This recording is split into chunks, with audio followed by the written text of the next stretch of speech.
On the right, Bally's, originating the MGM Grand. Kirk Kerkorian sold almost the entire assets of MGM movie studios to build this. This was the largest hotel in the world at the time. Doesn't look that big anymore. Bally's Gaming Corporation bought the property when the MGM moved down the street. Local company that makes pinball machines, slot machines. Made a little money a few years back off a game called Pac-Man. Es como que Luis es hotel. Roma.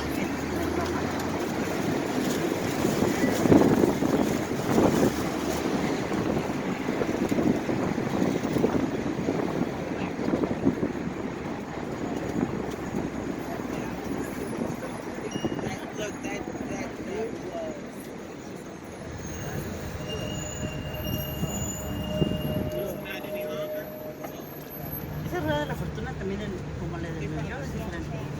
Es otra, ¿verdad? Sí. No es cierto, la lona de Nueva York está allá. Es otra.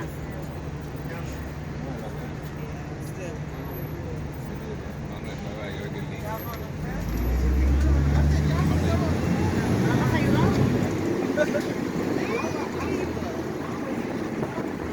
Straight ahead on the left, that old sign, Batista's Italian restaurant. That old sign, that old restaurant's been there for 60 years. It's an old mob joint. Every celebrity who's ever been to town has their picture on the wall of that place eating in that restaurant. Everyone from Frank Sinatra, from the Rat Pack on.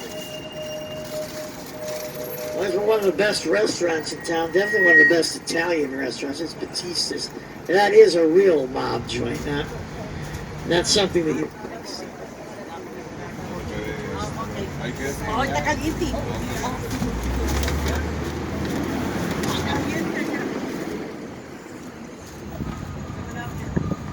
Coming up is our next stop, the High Roll, the largest observation wheel in the world, bigger than the London Eye, 550 feet tall. Those cars are bigger than you think, too. They hold up to 40 passengers each.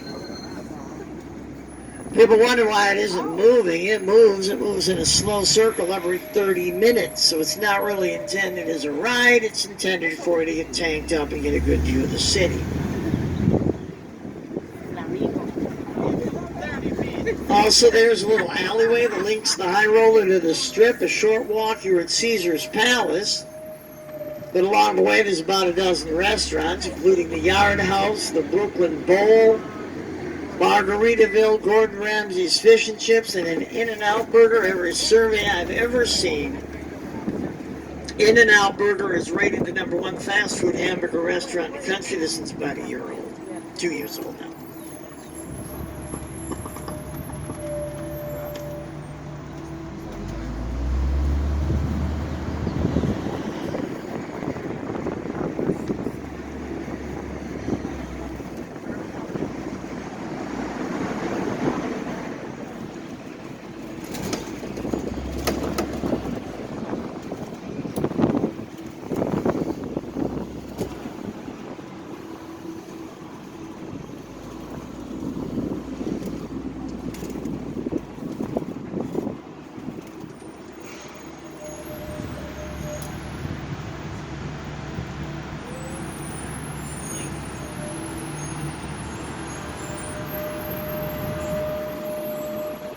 Coming up will be our stop for Bally's, Flamingo, High Roller, the Link Promenade, which goes to the center of the Strip at Caesar's Palace, the Link Hotel, Harrah's, Palazzo Venetian, and Madame Tussauds Wax Museum.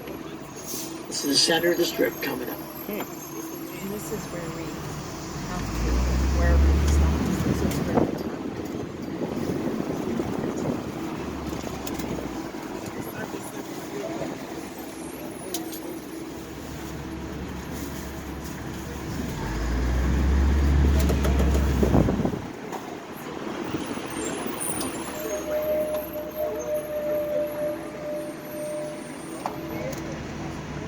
They're taking the main street of Vegas, covered with a canopy, turned into a pedestrian walker. It's a street from all those movies, Diamonds Are Forever, Viva Las Vegas, a good chance of seeing Vegas the way it was back when the mob ran things. Well, it's been my favorite part of town. Definitely be your favorite part of town once you see it as well. And do keep in mind, this is a hop on and off tour. Don't be afraid to do that. Some people do think it's a great idea to do the whole trip and then hop on and off, but that means you're doing the same route twice. You'll be on the bus for 5 hours that way. I do recommend you take a look at the stops, pick a few places along the way, and actually visit the stops rather than just drive past all of them.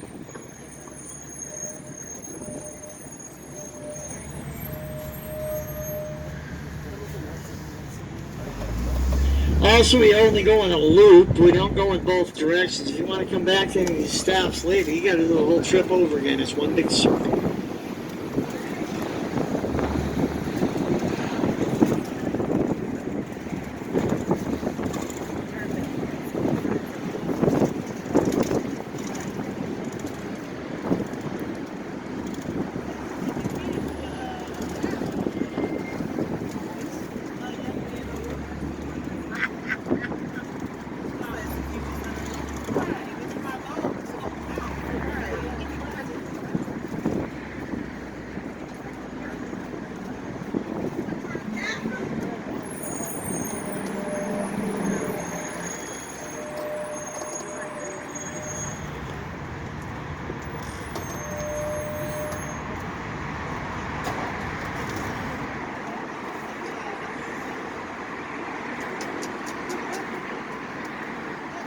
On the right, we have the front one that was Bill's Gambling Hall. Before that, it was the Barbary Coast.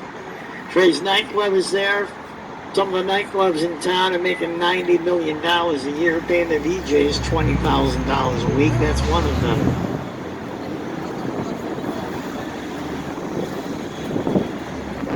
Beach Club nightclub is a big trend these days. Finally found a way to make some money out of the pool area.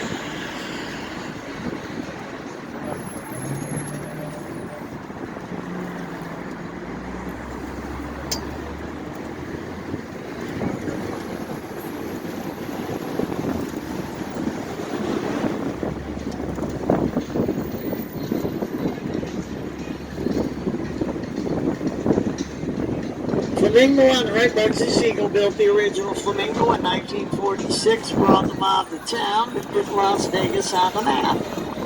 See the movie Bugsy with Warren Beatty. You'll see what he went through to build this hotel. The moral of that story is don't sell 400% shares of your hotel to the mob.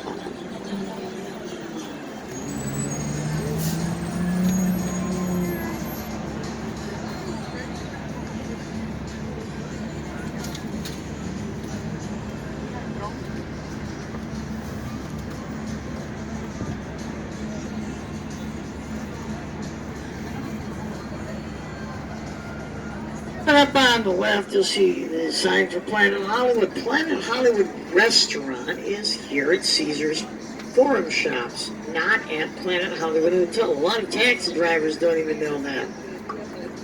So if you're going to the Planet Hollywood Restaurant, make sure you tell your driver, otherwise you'll probably end up in the wrong place.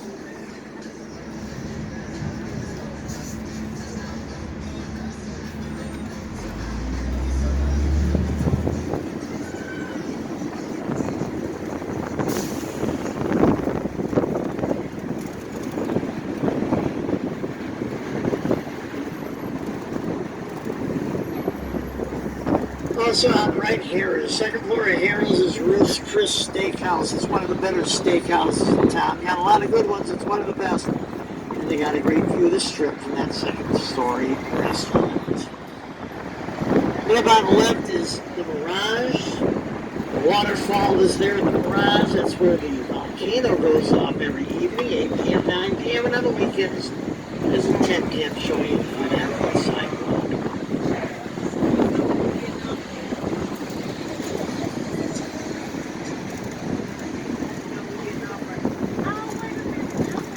On the right, lots of Venetian, considered one resort with 7,000 rooms. It's the largest resort. Gondola boat rides bring you to the hotel and out the other side. It's It's a recreation of Venice. Definitely see the inside of that before you leave town. On the left, Treasure Island is a pirate-themed casino. They have a pirate ships out front. There's Gillies, Senior Frogs. Two very popular restaurants. Gillies, they say, is the best barbecue on the strip. I tend to agree. Straight ahead on the right, we have the Wynn in the Encore. Steve Wynn came to town. A lot of people thought the city was overbuilt in a state of decline. He just thought the hotels lacked the class they used to have. He built the Mirage, Treasure Island, Bellagio, creating a new standard of what a mega resort was. He sold them all to build the Wynn. The Wynn Hotel's the only true 5-star resort in town. It's won every award possible. 5-diamond AAA, 5-star Michelin, 5-star Mobile. It's the only hotel to win 5 stars in all categories. Hotel, restaurant, and spa, 2 years in a row in the Forbes listing. No hotel in the world has ever done that before or since. You want to see a true 5-star resort? It's the Wynn Hotel in Vegas.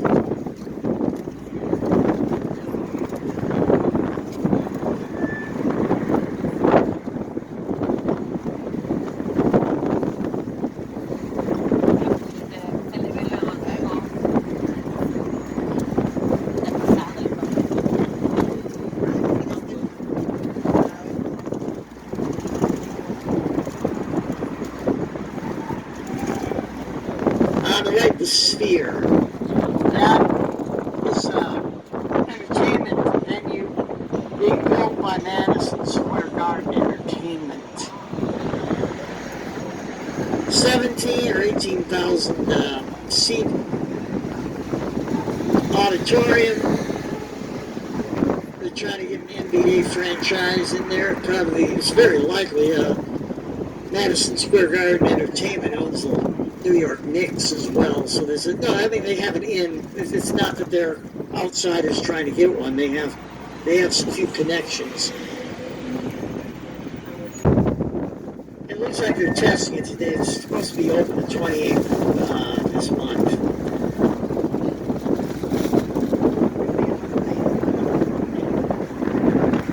Goes from MGM through Bally's to the high roller, then it curves off, goes over to the Las Vegas Convention Center. If you go into the Convention Center, it's worthwhile. If not, it is missing about half the strip. On the left,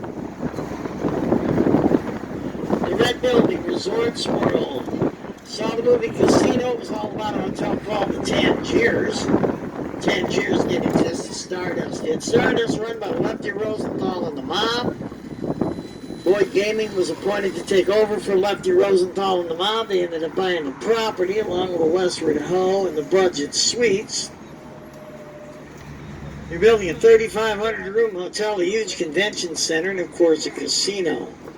The project had been on hold for 10 years. They finally got started again. Last summer, that was nothing but his rusty steel frame. They moved along very quickly and should be open June 24th.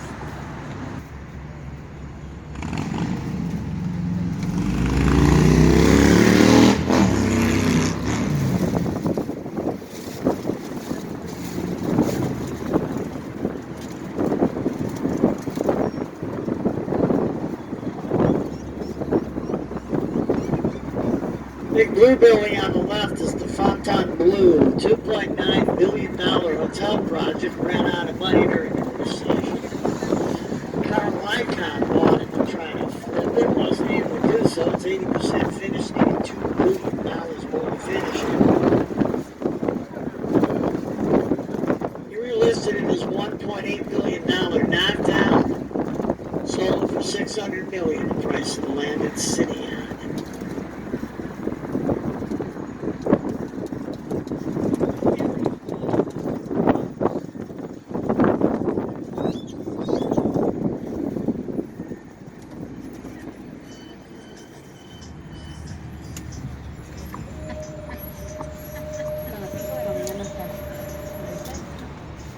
Problem with that building, it's too big. Most smart hotel, and there's 6,000 rooms in that building.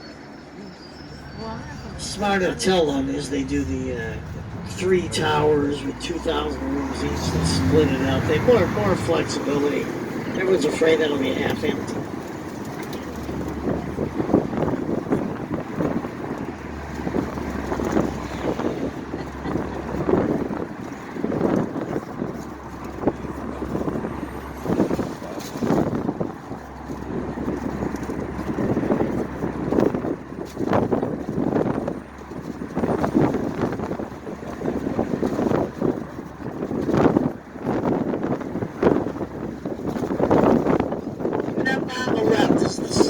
Sahara Hotel, 6 hotel house. We had a problem with size. 1,700 rooms isn't enough anymore. Circus has 4,000. Too big to compete with the small. Cheap hotels too small to compete with the big mega resorts. Had to get bigger, or it had to get smaller. They went smaller, turned all the rooms into suites. Made it more of a Four Seasons boutique style hotel. That should solve the problem with size.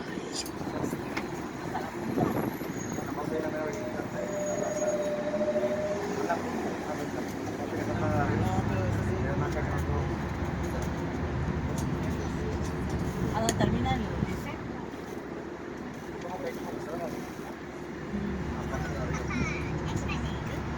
¿O antes de que empiece el palo?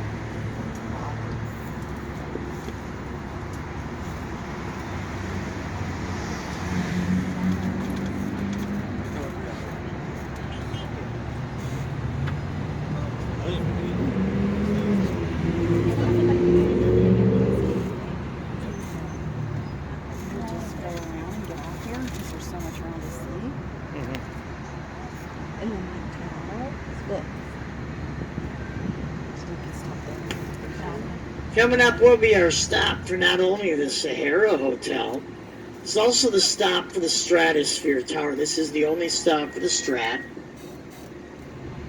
We do have construction, so the other stop is not available.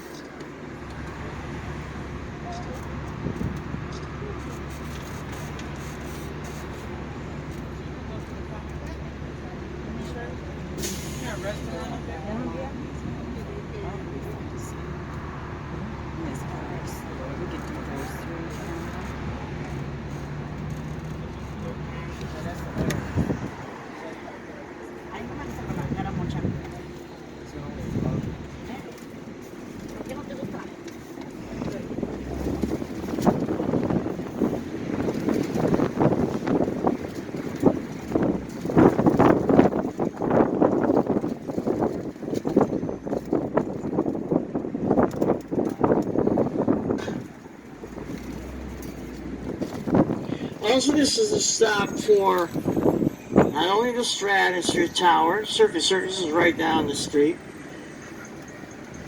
World's largest gift shop is here. Anything with Vegas printed on you, find at that place. Also, the only cannabis dispensary anywhere near our stops on the strip is here as well.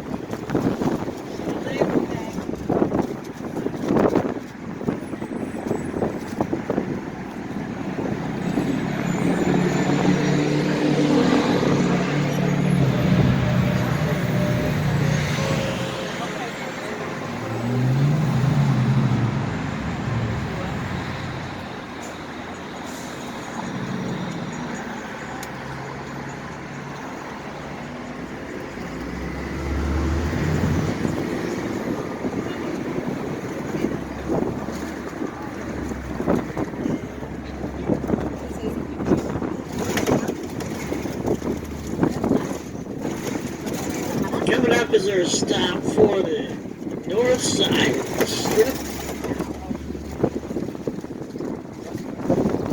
And everything nearby.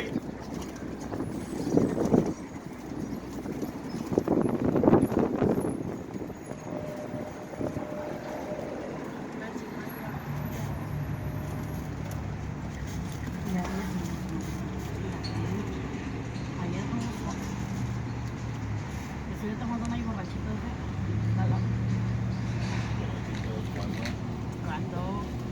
cuando no.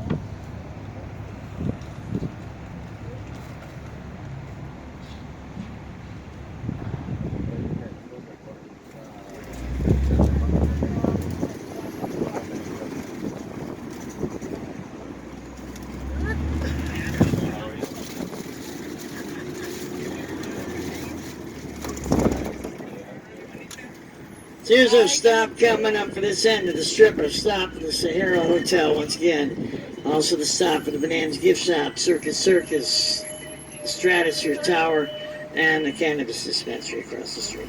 Here's our stop coming up. No me la traje.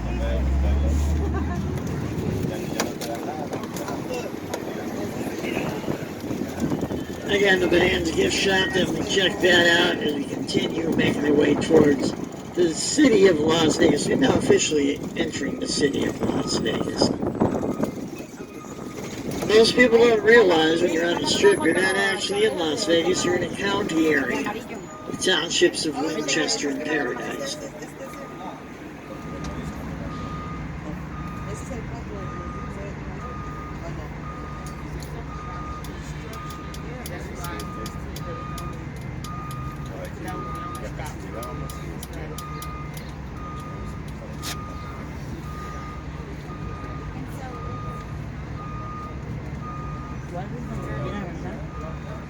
Igual que CBS.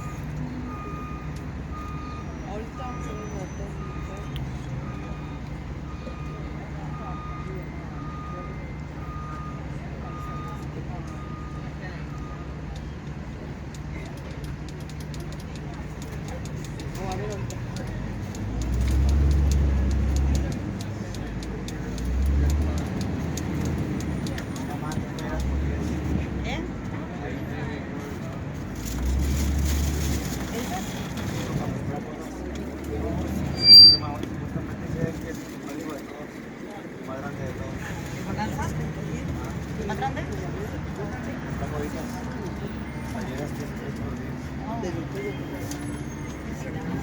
Straight ahead is the Stratosphere Tower, meant to be the tallest structure in the world. Too close to the airport, they scaled it back to the fifth tallest structure in the world.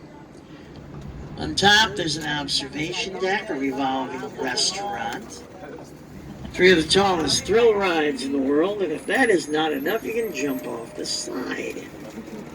The little blue area up there is a gangplank. They connect you to a harness, connect the harness to a couple of wires. You plunge 855 feet.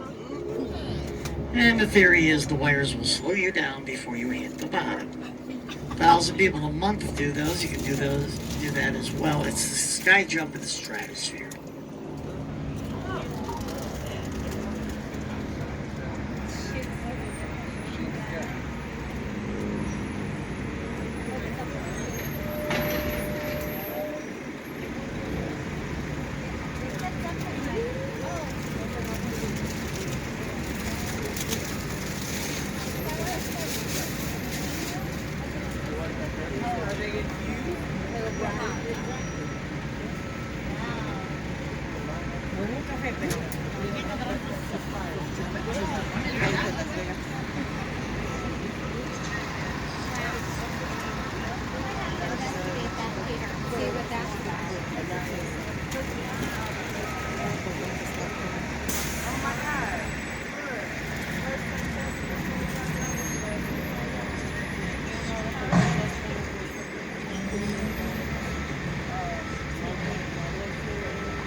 Welcome to the City of Las Vegas sign is coming up. Only about 6 weeks old now.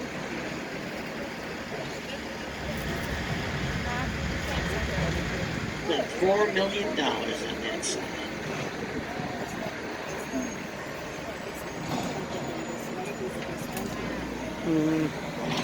Yeah.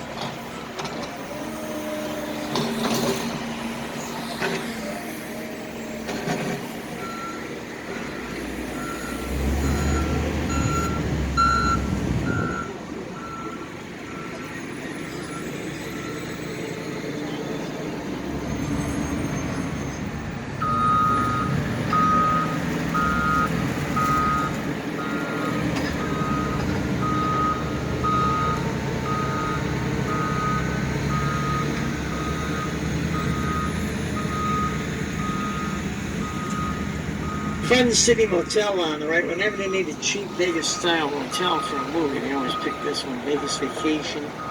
That thing you do, the cooler, dozens of movies filmed here.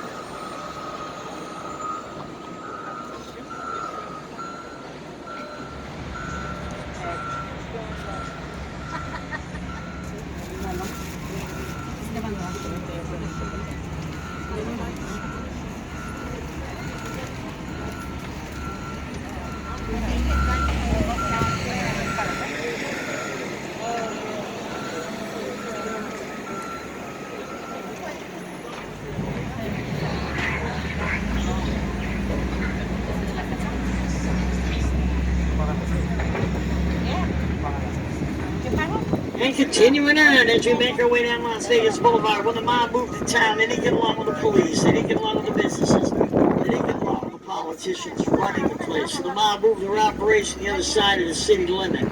The police didn't have jurisdiction over them, they had other politicians to pay off, and the land was some of the cheapest in the world. It soon became some of the most expensive land in the world. That's when the city saw that lost tax revenue, tried to annex the area. But then the county, like getting the money, they stopped it from annexing the area by creating 2 townships, basically just for the casinos. That would be the townships of Winchester and Paradise. This very day when you're in Las Vegas on the Strip, you're not actually in Las Vegas, you're in the townships of Winchester and Paradise.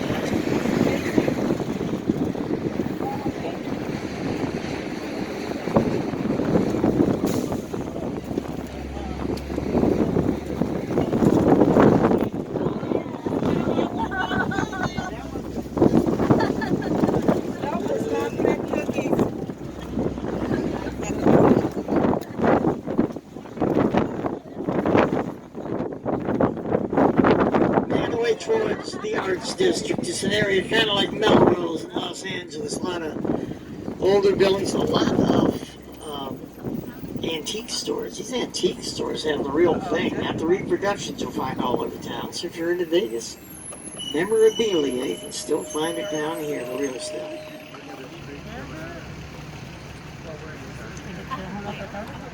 At least 5 brew pubs nowadays. One of them on the left, Abel Baker, one of our Golden Knights hockey players. They sell his beer there.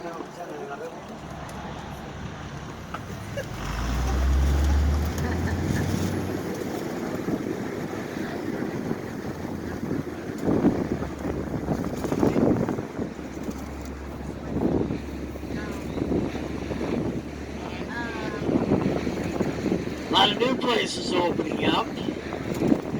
Many have been here for a while as well. The brew pub coming up on the right opened up about 3 weeks ago now.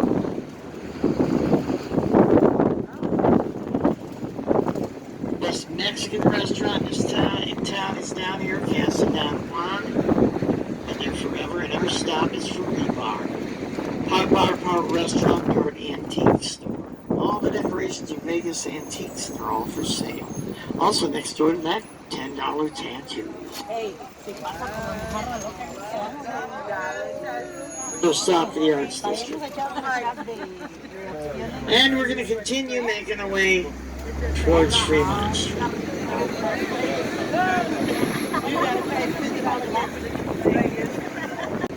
On the left, Johnny Toko's Boxing Gym, 1953. Every heavyweight champion has trained there at one time or another. We used to be a boxing capital of the world. 60s, 70s, and 80s, the heavyweight boxing matches were fought in the parking lot at Caesar's Palace.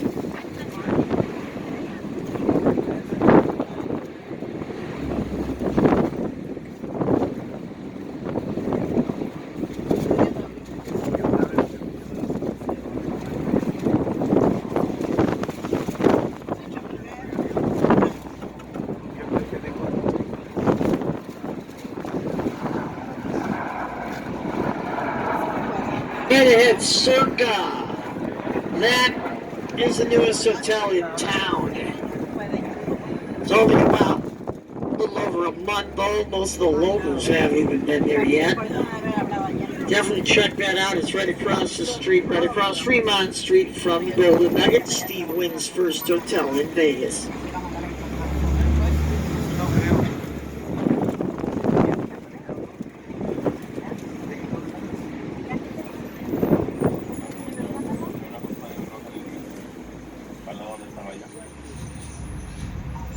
Ya no están ahí trabajando con ustedes.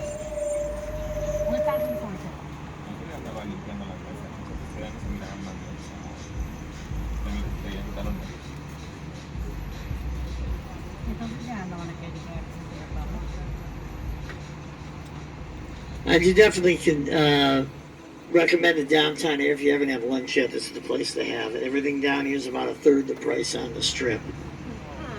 The not a lot of walking involved. It's only 2 blocks from one end to the other. It's not like the strip is 4 miles. This is only 2 blocks. So you can see the whole place very quickly, and it's a whole different atmosphere. This is the old mob era of Vegas.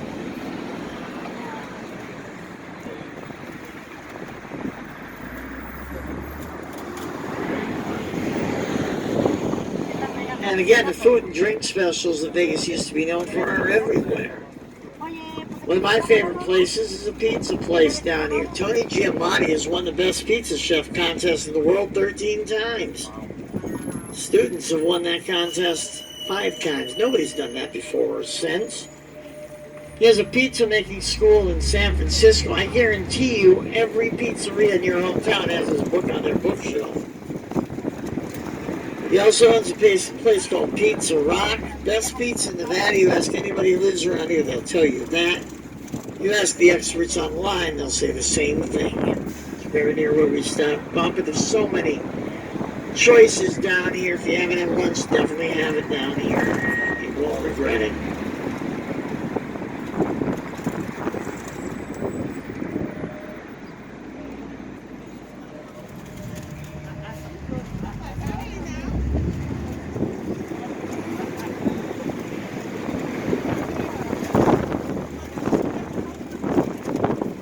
Grammar School on the right now, an art and design center. That's the nice thing about the downtown area. These buildings are still around.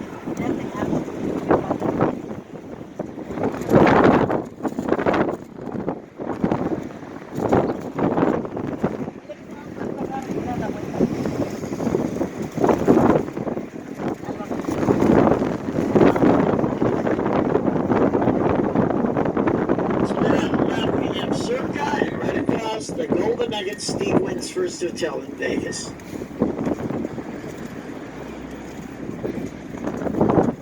Now the metal structure coming up straight ahead on the left, that is the covering for Fremont Street. It's one of the world's largest video display screens.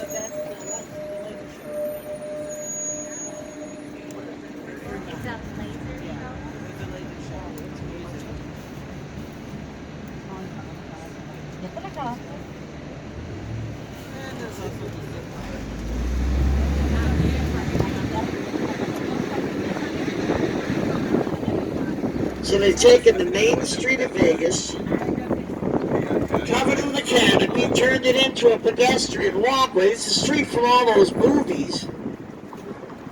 Diamonds Are Forever had the best chase scene of any movie ever made up and down Fremont Street. This is the way you should remember Vegas, the old mob era of Vegas. And look, it's only from here to the Plaza Hotel. You can see it all quickly. Food and drink specials everywhere. Fremont Hotel on Fremont Street. $1.99 margaritas. You can go on the strip and get a $20 margarita. You can go to the Fremont Hotel and get 10 $2 margaritas. If you don't know the better deal, you should be drinking them anyways. There's Pizza Rock. Very close where we drop off. Binions, Fremont. So everything's really close together down here. Our stop for Fremont Street is the Mob Museum, all about the history of organized crime and the law enforcement people who put the criminals in jail. Mob history, Vegas history. It's all basically the same thing. This is the best stop along the entire tour. Don't miss this part of town. Most people, once they see this part of town, they prefer to stay here next time they're in Vegas. But enjoy this part of Vegas. You really will. You really want to come back to this part of town again. Here's our stop for Fremont Street. Say hello to our driver. On the way off the bus, our driver is Alvina. Straight ahead, Main Street Station. Maybe my favorite casino in town. Marble walls, marble floors, stained glass ceilings, artwork. Old train station.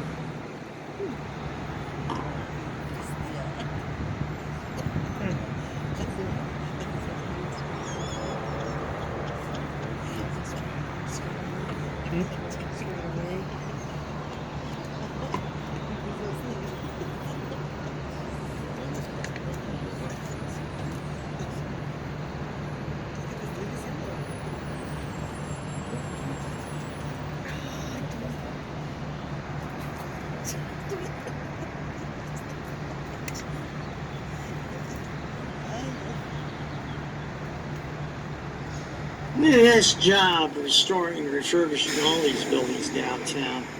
Wouldn't have recommended some 25 years ago. There's none I would recommend now. They did a great job with all of them. So making our way back towards the Strip, our next stop will be Treasure Island.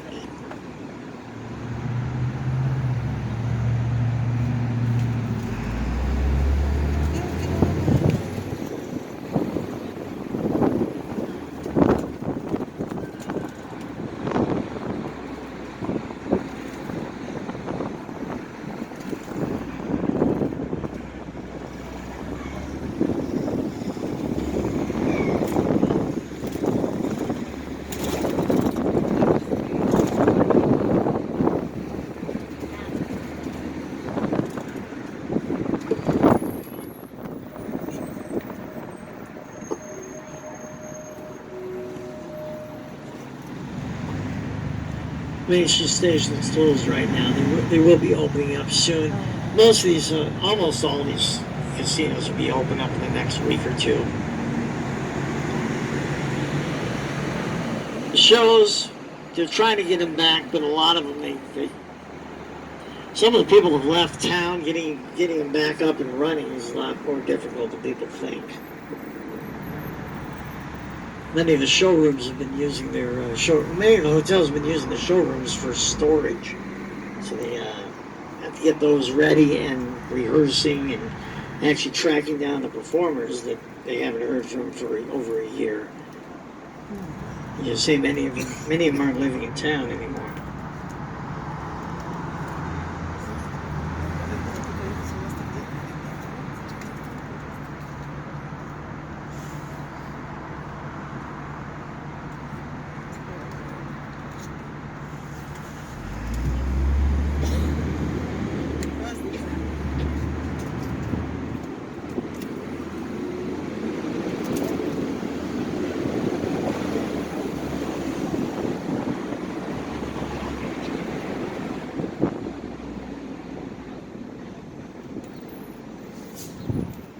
Circa on the left, that is the newest hotel in town. A little over a month old. They did a nice job blending in the architecture, the old architecture, basically the use of light bulbs and neon. That's something you don't see on the Strip anymore, but you can still see it downtown.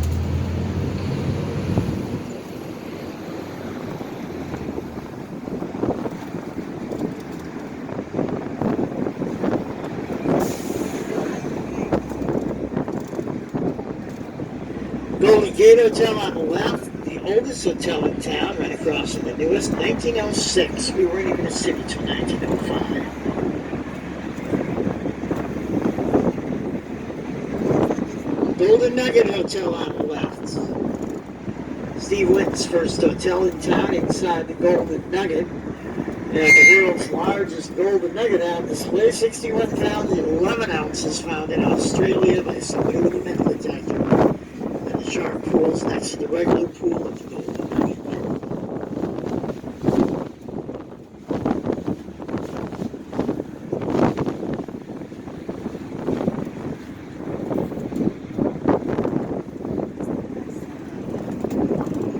Art Deco building on the right, that's the Smith Center for the Performing Arts. We're in the biggest city in the country now, the Performing Arts Center. A lot of people wondered why we might be able one, you don't tend to have full-length Broadway plays or symphony orchestras in the hotels and casinos. That's what you'll find here.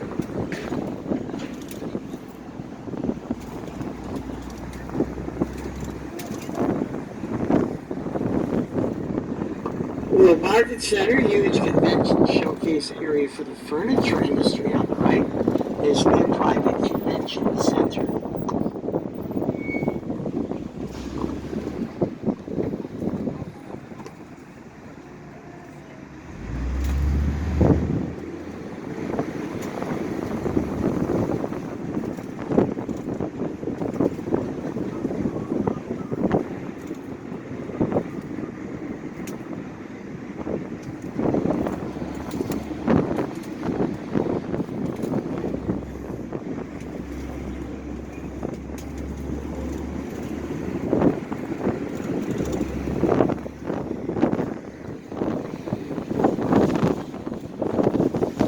These businesses are mostly, some aren't even marked.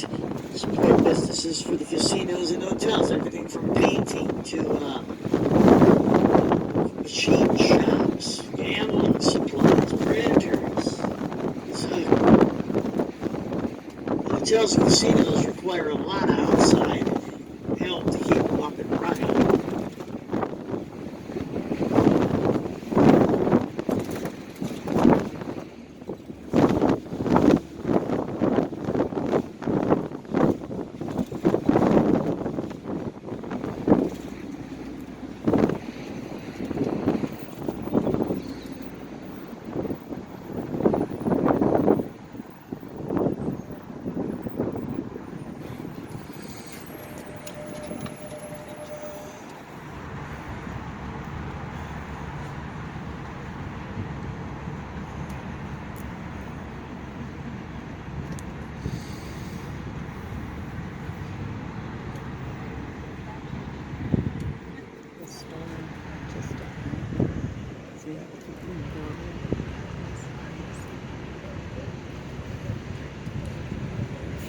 Hey, right on Charleston Boulevard, here you go about 20 miles, we're in Red Rock Canyon. It's a national park. They have a drive-through loop.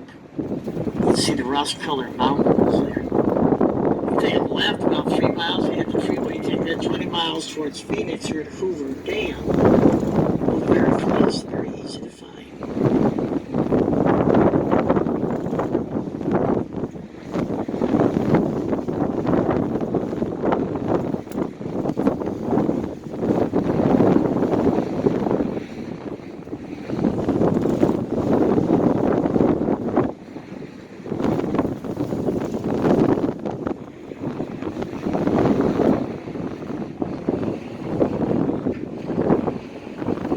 Spring Mountain Range on the right, that is the main mountain range in this area. About 30 miles away, if you take a 40-minute drive, or Mount Charleston.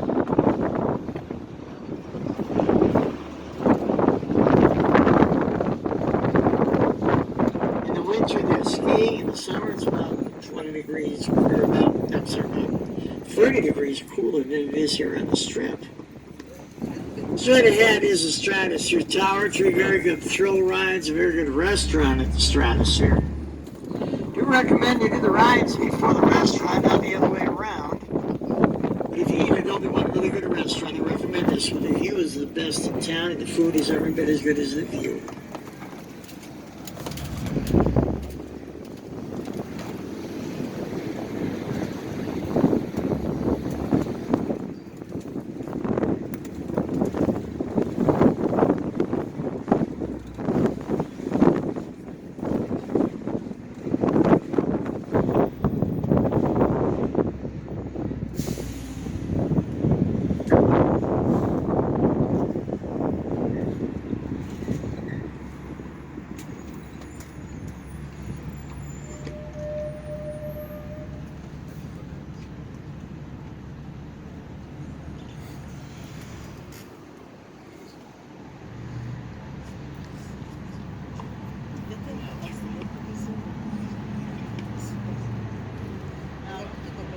If you are into thrill rides, those are 3 of the best thrill rides you'll ever find. If you're not into thrill rides, you might want to try something a little less extreme.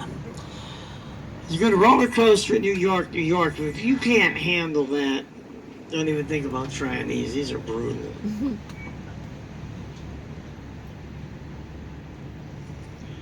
Used to be the site of the Vegas World Hotel, built by Bob Stupak.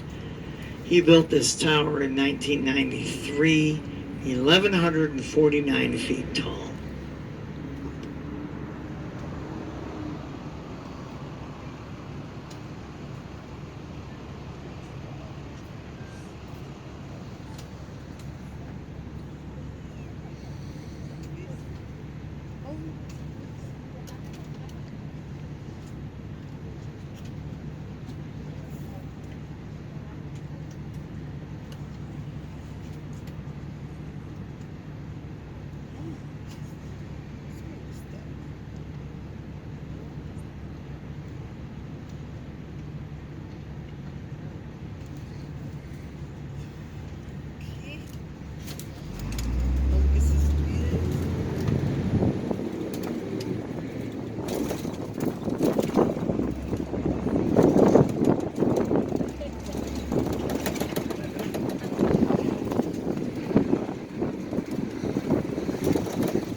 Straight ahead is the Sahara Hotel. It is known for its entertainment. Buddy Hackett was an entertainment director there for years. Used to be able to see the biggest names in show business here for the price of a drink in their lounge. Louis Prima and Keely Smith, husband and wife, had insulted each other between songs. Later it was Sonny and Cher. They had the same type of show.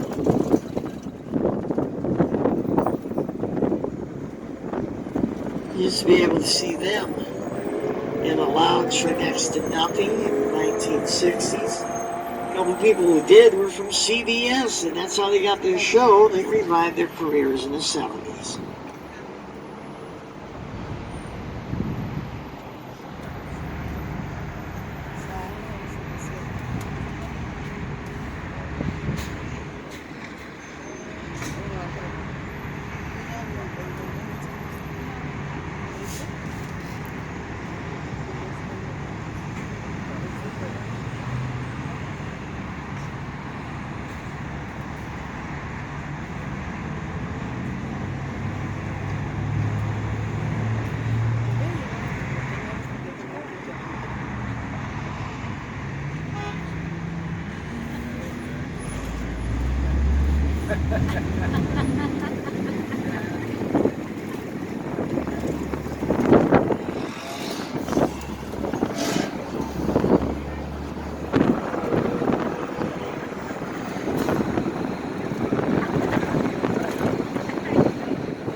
Westgate Hotel, that's the old International Hotel where Elvis performed all those sold-out performances, breaking every record around in the 60s and 70s. 75% of the people visiting Vegas were here to see Elvis.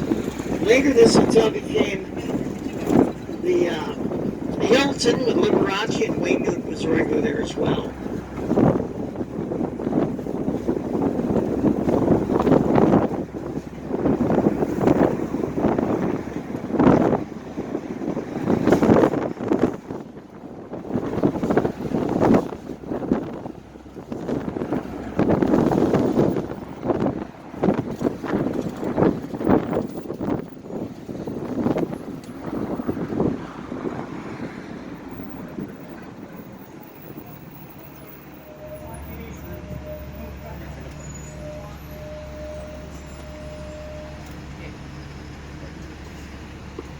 Now, the Riviera used to be here on the right. They imploded that a couple summers back to expand the convention center, which they nearly doubled in size, but it was already the largest in the world before that.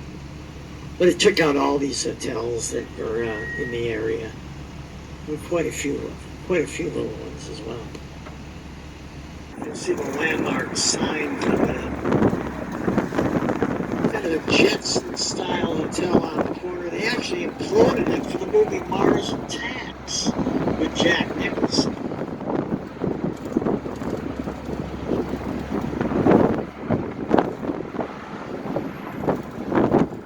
Now the Wynn and the Encore on the right. The Wynn and the Encore were once the site of the Desert Inn. That's where Howard Hughes lived for many years. He lived there for 2 years before management tried to kick him out.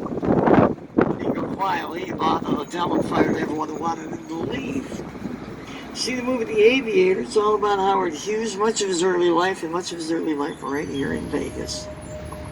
Howard Hughes was responsible for turning Vegas into more of a Monte Carlo resort town, whereas before it was a cowboy town with sawdust floor casinos. Also on the right we have the old Desert Inn golf course coming up. Home of the Bob Hope Desert Classic for years. Wynn bought it. He was actually in the process of tearing it out in order to build a water park with a 38-acre lake. New management took over. They changed their mind, but now they have to put the golf course back in, and they're missing 2 holes because there's a building on top of it. Very expensive decision.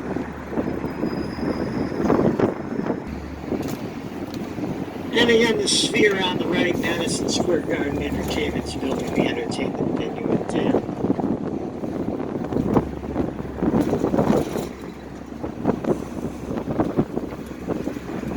Straight ahead is the Sands Convention Center, one of the 3 big convention centers in town. Sands Hotel is owned by Sheldon Adelson, where the Rat Pack used to perform for him. Now the Palazzo Venetian.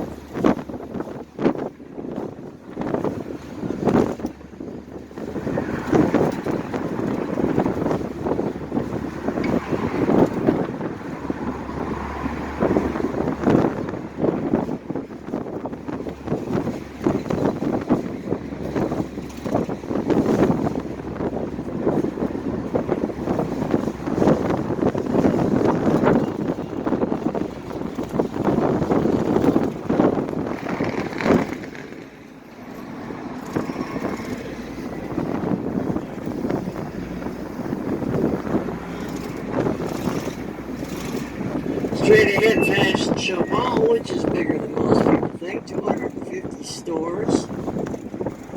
7 major anchors. Stores like Neiman Marcus, Nordstrom, Saks Fifth Avenue, Macy's, and a lot of very new stores as well.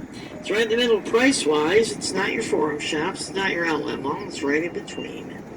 And the disc on top of the Fashion Show Mall is called the Cloud. It is a sun shield. And it changes.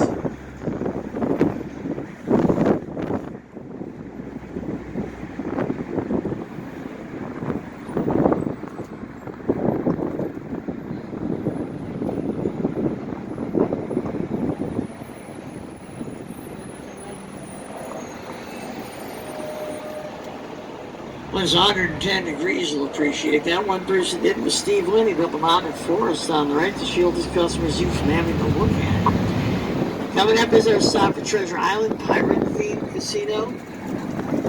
Our stop for the Mirage, Treasure Island, Palazzo, Venetian, Madame Tussauds Wax Museum, Wynn the Encore, and the Fashion Show Mall. If you're going to Madame Tussauds Wax Museum, you go up the escalator, across the bridge, you're at the Venetian. That's where Madame Tussauds is located. Definitely see the inside of the Venetian before you leave town. Here's a chance. Again, the escalator's on the right, and it's a short walk across that bridge. On June 2nd of last year, we had about a 2.5-month complete lockdown, and it was very interesting and eerie here because we're used to people being here constantly, right? 24 hours a day, 365 days a year. What was the most interesting thing to me is that all of the casinos, everybody had a run on toilet paper, right, around the world? Guess what we had a run on? Chains and locks. Because none of these casinos lock their doors. None of them have locks on the doors. Why would you have a lock on the door when you're a 24-hour casino? So since they never closed their doors, there was a run on chains and locks in Vegas. And it wasn't because everybody in the valley was unsafe in their residences. It was because the casinos were trying to make sure they were secure so they could send everybody home. So it was very interesting. So locks and chains is what we had around out here in Las Vegas, and everybody had chains and locks on all of their doors during the lockdown, which was March 17th through June 2nd for us. As the casinos started coming back, they were very slow to begin with. Some of them were only open on Saturday and Sunday to begin with. Then it became Thursday, Friday, Saturday, Sunday. Then they started gradually opening up, and we were up to about 50% as of a week to 2 weeks ago. And then we bumped up to 80% by the end of the month. We'll be at 100% capacity in all of our restaurants, all of our casinos, all of our nightclubs, even strip clubs will be opening back up by the end of the month. So welcome to Vegas as it really gets open. On your left side is the Excalibur, built by King Arthur. Not quite. MGM Grand, paying homage to King Arthur, his Knights of the Round Table, and of course the Sword in the Stone. Wait, what's the name of the Sword in the Stone again? Oh yeah, Excalibur. And on your right side, of course, is the Luxor, built by the ancient Egyptians. Not really. MGM Resorts, paying homage to the ancient Egyptians and their obsessions. Look up to your right. Look at the obsessions of the Egyptians on the wall in hieroglyph form. People ask me, they say, Randy, what do the hieroglyphs say? No, I've been listening for years. I don't hear him talking to me. Do you hear him talking to you? You need to get that checked. If you look up to your right side, you'll see our Sphinx in front of the Luxor. He has a wonderful profile and a fantastic nose in Vegas. Why should he have a fantastic nose here? Because we have fantastic rhinoplasty surgeons that live and work here. So if you need a nose, I knows a guy. Just let me nose. You knows. Actually, we do have really good rhinoplasty surgeons here. Now, as we turn, you can look up and see the Luxor Pyramid. 39 stories tall. Stands at a 39-degree angle from all angles. The light at the top of the Luxor shines so brightly, you can see it over 50 miles away near the Hoover Dam on a clear night like tonight should be. Estimated to cost the Luxor $50 to $60 per hour to keep that night light on. And they do have some window washers that are working out there today. There's kind of rails that are running up and down. But it is a gorgeous property inside and out, so go check it out. The entire pyramid is open in the center from the second floor. Now, Mandalay Bay is coming up on your right side, and it's easy to think that there are two towers at Mandalay, so there must be two distinct hotels on property, but you would be wrong. There's actually three. The third one is hidden inside the property, and I'll show it to you as we go by. But if you look directly to your right side now, you will see the Delano Tower, named for Franklin D. Roosevelt, one of our famous presidents here in the United States. He was actually president when the Hoover Dam opened in 1935, and it is Lake Mead and the Hoover Dam that creates our water source and our hydroelectric source here in the desert and in Southern California. Ahead on your right side, you'll see Mandalay Bay's Trident Tower. This tower has over 3,000 hotel rooms in the tower itself. But there are 5 floors on top that are a separate 5-star, 5-diamond resort called the Four Seasons Hotel. Yes, we have 4 seasons here in Las Vegas, and it's on top of Mandalay Bay. Many people ride around for all kinds of time and have no idea where the Four Seasons is. It's inside Mandalay Bay.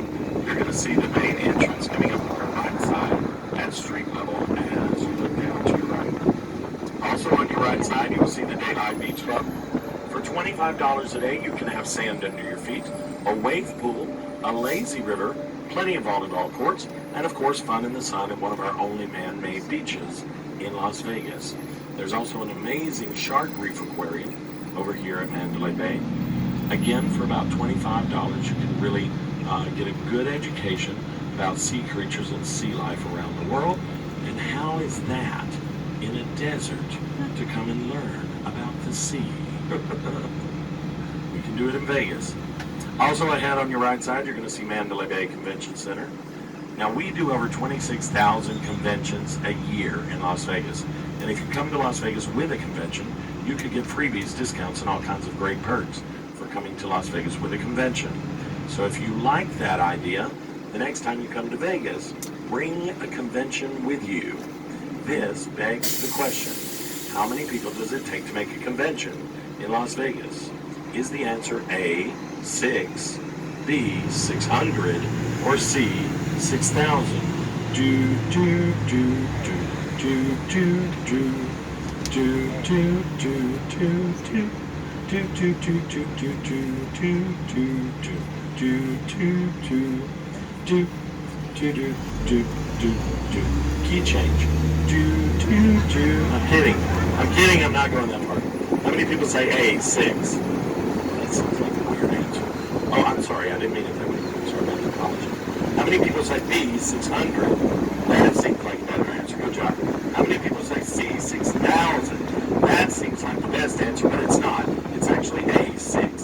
So good job, weirdos. You got it right. We love our weirdos in Vegas, though, so stay here as long as you want to.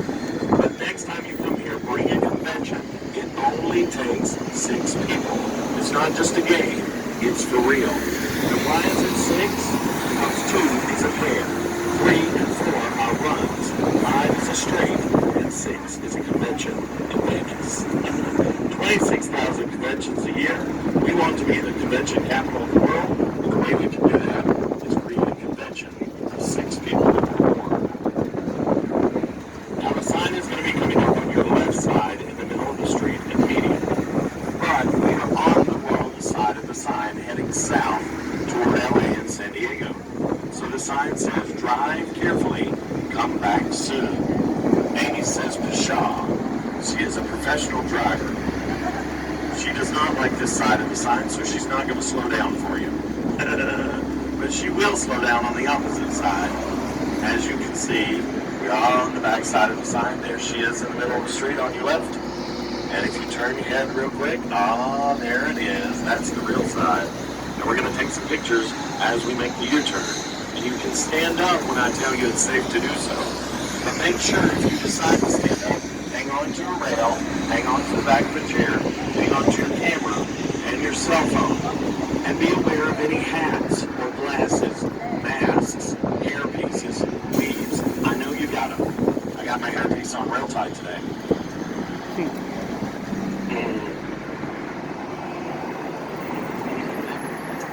Get your cameras ready. Did you get some good pictures, paparazzi? Everybody say thank you, Amy. Yeah, she's wonderful at that. Now, if there's anyone who wants to hop off at Harley-Davidson, take more pictures, or spend some time at Harley, our next bus is coming around in 40 to 50 minutes. No hands are in the air. That means we're all staying on board. Our next stop is going to be MGM Grand.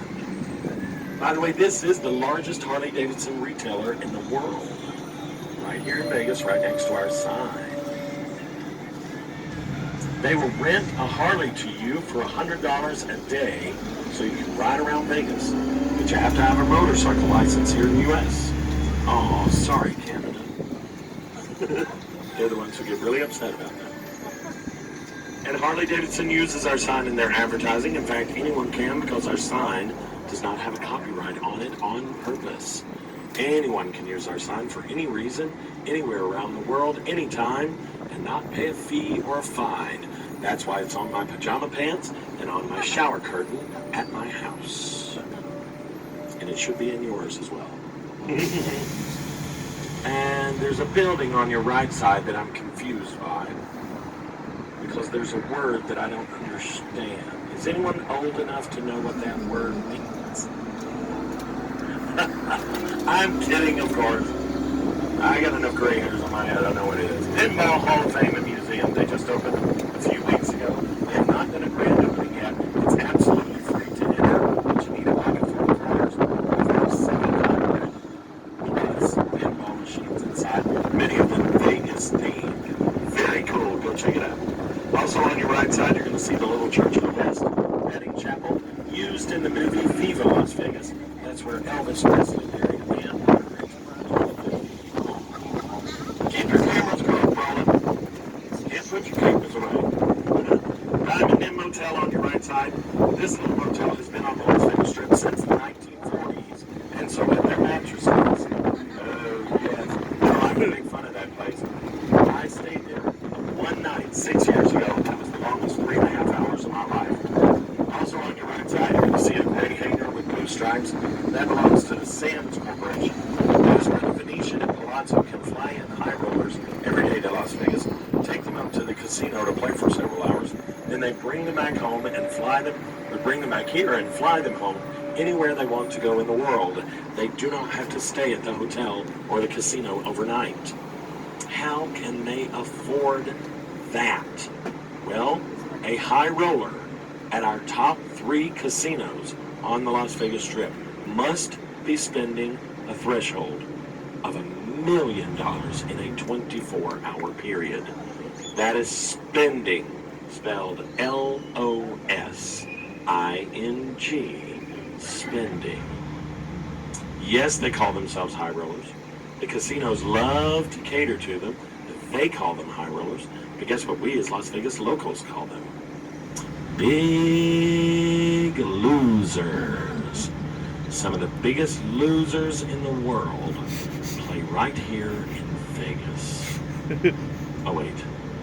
I don't mean to offend anyone on the bus. If you happen to be a big high roller, my name is Randy. I could be your private tour guide if the price is right.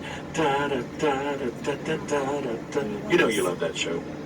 I used to stay home on a Tuesday at least once a month from school so I could watch Bob Barker talk to people on a microphone and get paid. He's my hero. You gotta love Bob Barker.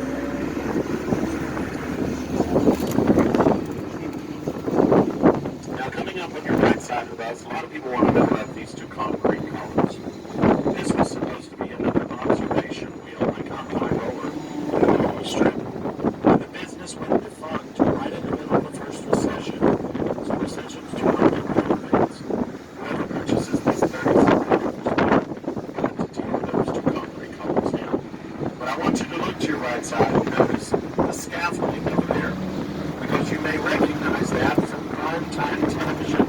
That is NBC's Mount Madoriano and American Ninja Warrior. Yes, they are filming over the next 2 weeks right here on your right side. So if you're interested, they may have tickets for sale online, or they may be some filling of seats online as well. So check that out. Mount Madoriano, American Ninja Warrior. If you see that on television over the next month or so, you will know that you saw them here in Vegas on Vegas. Coming up on Tropicana property on your right side, 1957 property. They still have the original 3-story hotel rooms in the middle of the property. They also have their original casino floor and showroom, which is where the Follies Bergère used to perform on a regular basis here in Las Vegas. That was a showgirl show over 50 years. And they still have their original footprint of their swimming pool. And on a Friday, Saturday, and Sunday at the Tropicana swimming pool for just $10, they still have Swim Up Blackjack. Now, if that's not 1960s Vegas, I don't know what is. But look around here on your right, left, and all around. This is why you come to Vegas. Leo the Lion on your right, Lady Liberty on your left. At this single intersection, there are 4 major hotels, 14,000 hotel rooms. That is more than the entire city of San Diego, California, just in one intersection on the Las Vegas Strip. So a lot of people ask us, how do we deal with 40 to 42 million visitors a year to Las Vegas? Well, you have to give them a place to sleep. And if you can't find a place to sleep or a room in Vegas, chances are it's New Year's Eve. If you want to do New Year's Eve with us, I suggest you plan and book a year or more in advance. Now we are going to make a stop here on your right side at MGM Grand. If you want to hop off, we've got another bus coming around in 40 to 50 minutes. Lots of great shopping, lots of great eating. You got Tropicana very close by. You've also got New York across the street, the Park MGM, many other properties nearby. Is there anyone who wants to hop off here at MGM Grand? We do have a couple of hands. If you need to process a ticket, you can also do that here. We will make the stop for about 5 to 10 minutes here before we pull away at MGM Grand if you need to process tickets from your phone to an actual physical ticket. Well, it won't be here, but it'll be where we hop off. So every hop off is also a hop back on. Our bus stops coming directly to the property, inside the property.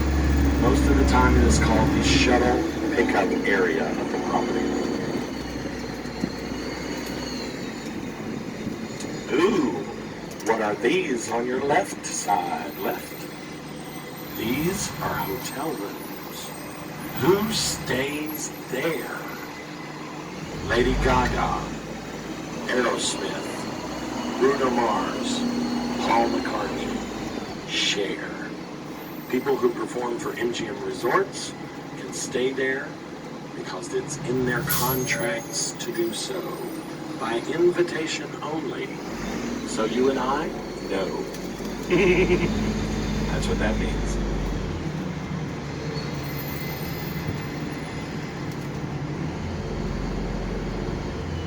Any questions? All right, we got a few hopping off here at MGM Grand. Now we are at MGM Grand, which is one of the largest properties in the world. There's over 170,000 square feet of casino space. There's even over 6,700 rooms inside MGM Grand. If a child was born tonight, inside the MGM Grand, and they spent one night of their life inside every hotel room, never repeating a room, it would take them 18 years, 6 months, and 4 days to complete their journey. And they still would not be able to drink or gamble. That is a horrible childhood experience. You should let the children out and let them visit the M&M store, the Coca-Cola store here on your right side. I say go inside the M&M's world and do everything free on all 4 levels first. But if you're purchasing something, try to buy something you can't find or buy somewhere else. But if you're just craving M&Ms to put in your mouth, CVS and Walgreens has them for $3.99 a pound. You do not have to pay $16 a pound in that store. I know they're turquoise and silver and golden.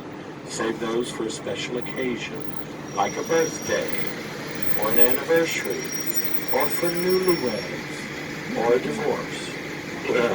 That's my favorite time to enjoy M&Ms in Vegas. And on the other side of that truck that just pulled up on your right side is Coca-Cola store. For $10, you get 16 different Coca-Cola flavors of products to taste test somewhere around the world. That is the largest glass Coca-Cola bottle in the world, 4 stories high. And the Coke bottle will take you up to the Outback Steakhouse, where they will serve you a Coca-Cola along with your steak. And many of your restaurants and casinos will not serve you Coca-Cola because many of these casinos are Pepsi subsidiaries.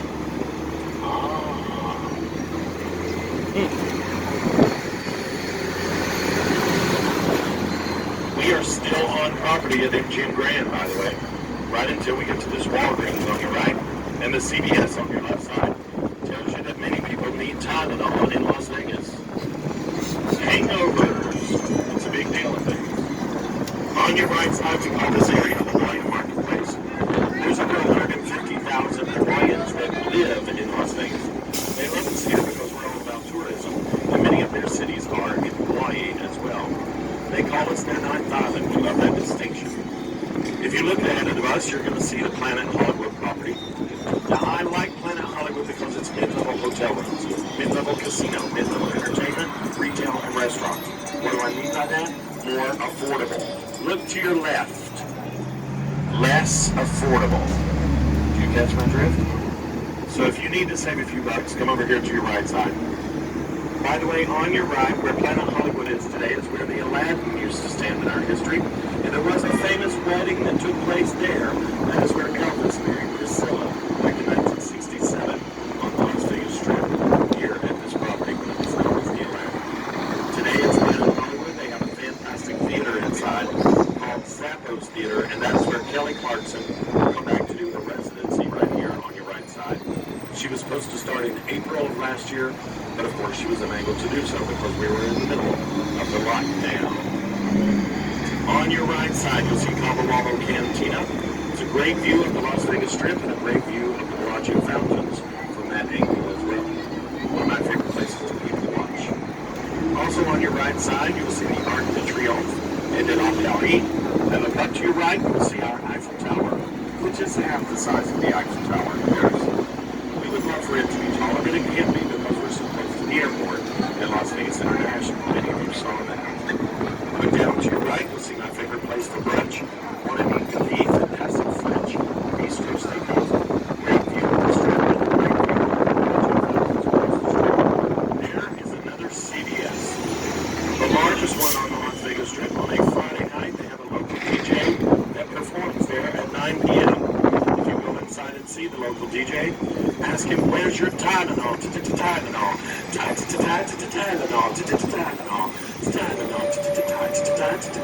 You know what's going to happen. You're going to drink at some point in your vacation here in Las Vegas. You might get a little tipsy. The morning after, you'll have a headache. And you'll hear my voice. Where's my Tylenol? What are you going to do? Don't forget, I go viral on the internet all the time. Now we're going to head around the corner to the link in the High Roller.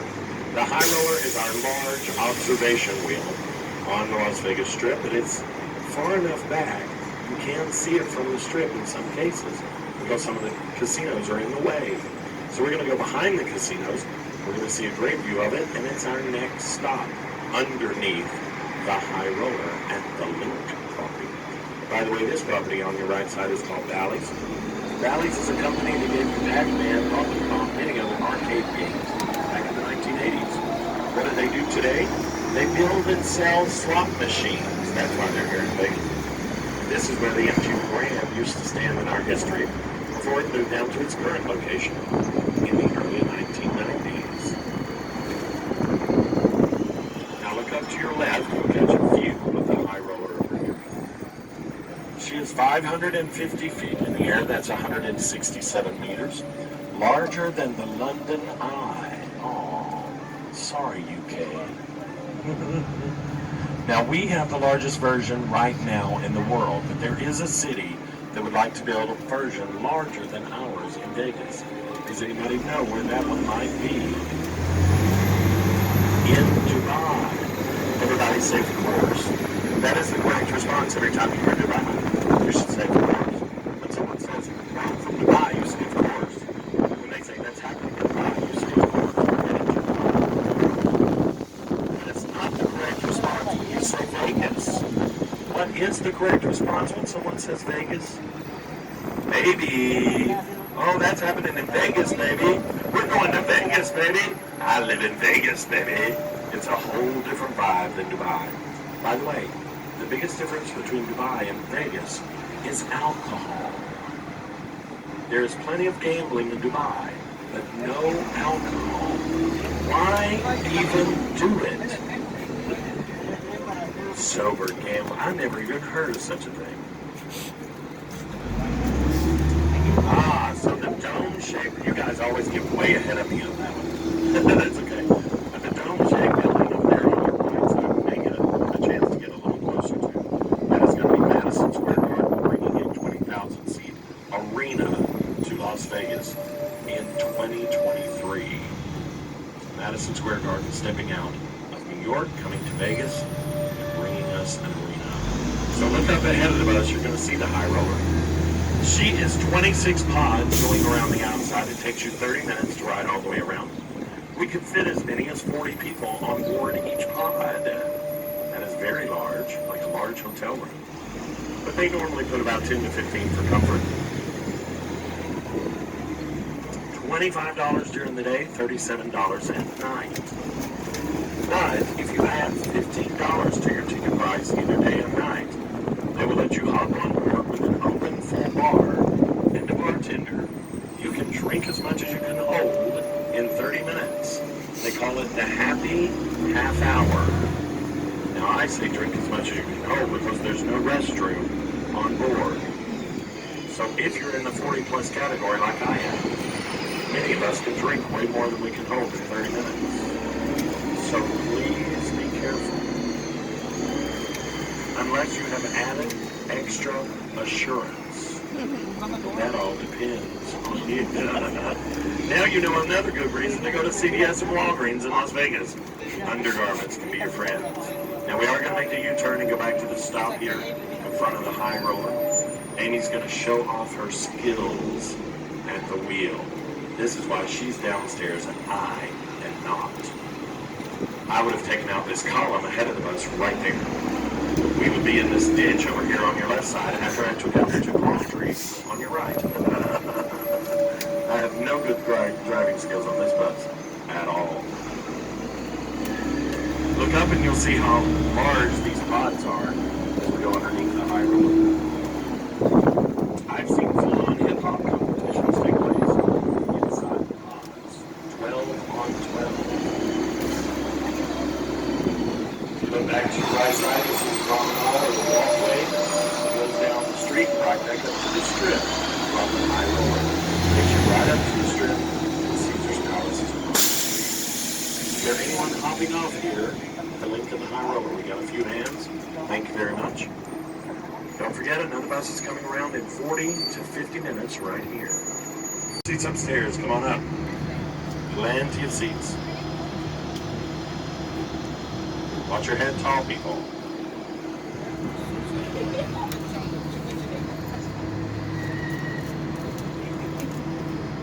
Plenty of seats. There's no bad seat on the bus. The bus is always moving, which means your seat is always changing views. You'll never have a bad seat on the bus. Welcome, new friends and family. My name is Randy. I'm your tour guide on this leg of your journey. Your driver is Amy. We are headed north on the boulevard. We're going up to the northern part of the strip to the Sahara property next. Now look down to your right side. You'll probably see the most Vegas thing you've ever seen. This is a hookup joint. Oh, by the way, you can charge your car there as well. We are 15 feet above the street looking down into vehicles in Las Vegas, Nevada. If you have shy eyes, you better be careful. You may see things you will never be able to unsee. Now, coming up ahead on your right side, I want to show you a cute little Italian restaurant you may not hear about because they do not advertise except by word of mouth. The name of the restaurant is Batista's Hole in the Wall. Now, this little restaurant is very unique in Las Vegas. It's been here many, many years. But if you look down to your right side, you'll notice that there are no windows at all at this restaurant, even on the main doorway. There are tunnels that are underneath the kitchen. They go to Bally's, Flamingo, and Caesar's Palace as escape tunnels. This is an old mob meeting house here in Las Vegas. Back in 1971, there was a gentleman in Las Vegas named Tony the Ant Spilatro. He and his buddies used to go and bore holes in the walls of buildings and go inside and take things. That was their business in Las Vegas. They were very organized about their business, and they used to have their business meetings right there at Batista's Italian restaurant. Now today, they will open their doors at 4:30, start serving dinner at 5. For about $30 to $35, you get an amazing, excellent homemade Italian meal. All the table wine you can drink. I say drink a lot because they're Italian. They've watered it down because they're trying to make money. And you get a little cup of spumoni and a little cappuccino at the end of your meal. But the best thing about the restaurant is not the food. It is the atmosphere and the ambiance. Look at all the stuff that's on the walls when you go inside. You'll see pictures of the mob. You'll see signatures of the mob. You will see notes left by the mob that say things like, the pasta on Tuesday was excellent, but on Sunday it was horrible. Fix it. I love that. So check out Batista's Italian Restaurant, one of the only holdovers from the mob era here in Las Vegas that's left. And you learned about it here on the Big Bus because they do not advertise except by word of mouth. And guess who has a big old mouth? Randy, randomly selected for your listening pleasure. Now we're going to head back up to the Strip again, but I want to show you one of our oldest properties on the Las Vegas Strip, built in 1947 by another mobster named Benjamin Bugsy Siegel, named for his girlfriend, Virginia Hill. She was tall, with long legs, gorgeous red hair, and she played bit parts in Hollywood, which is why we think that Bugsy liked her, because he loved those Hollywood ladies. But she was a dancer here in Las Vegas on the weekends. Being a dancer with long legs, gorgeous red hair in Las Vegas on the weekends, they did not call her Virginia on stage. What did they call her? The Flamingo. Oh, that's where the property's name came from. Yeah, we're going to turn around the corner here. As we make the next right, we're going to go underneath the bridge and see the oldest Las Vegas Strip property. Now, there are older properties downtown at Fremont Street, the area that you guys call Old Vegas. But as far as the Strip goes, there is not an older property on the Las Vegas Strip these days older than the Flamingo, 1947.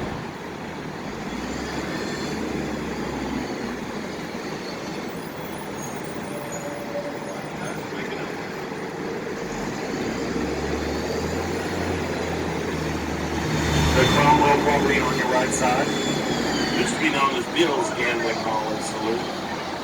But as we go by it, after we go under the bridge, look up to your right, this is the infamous Flamingo.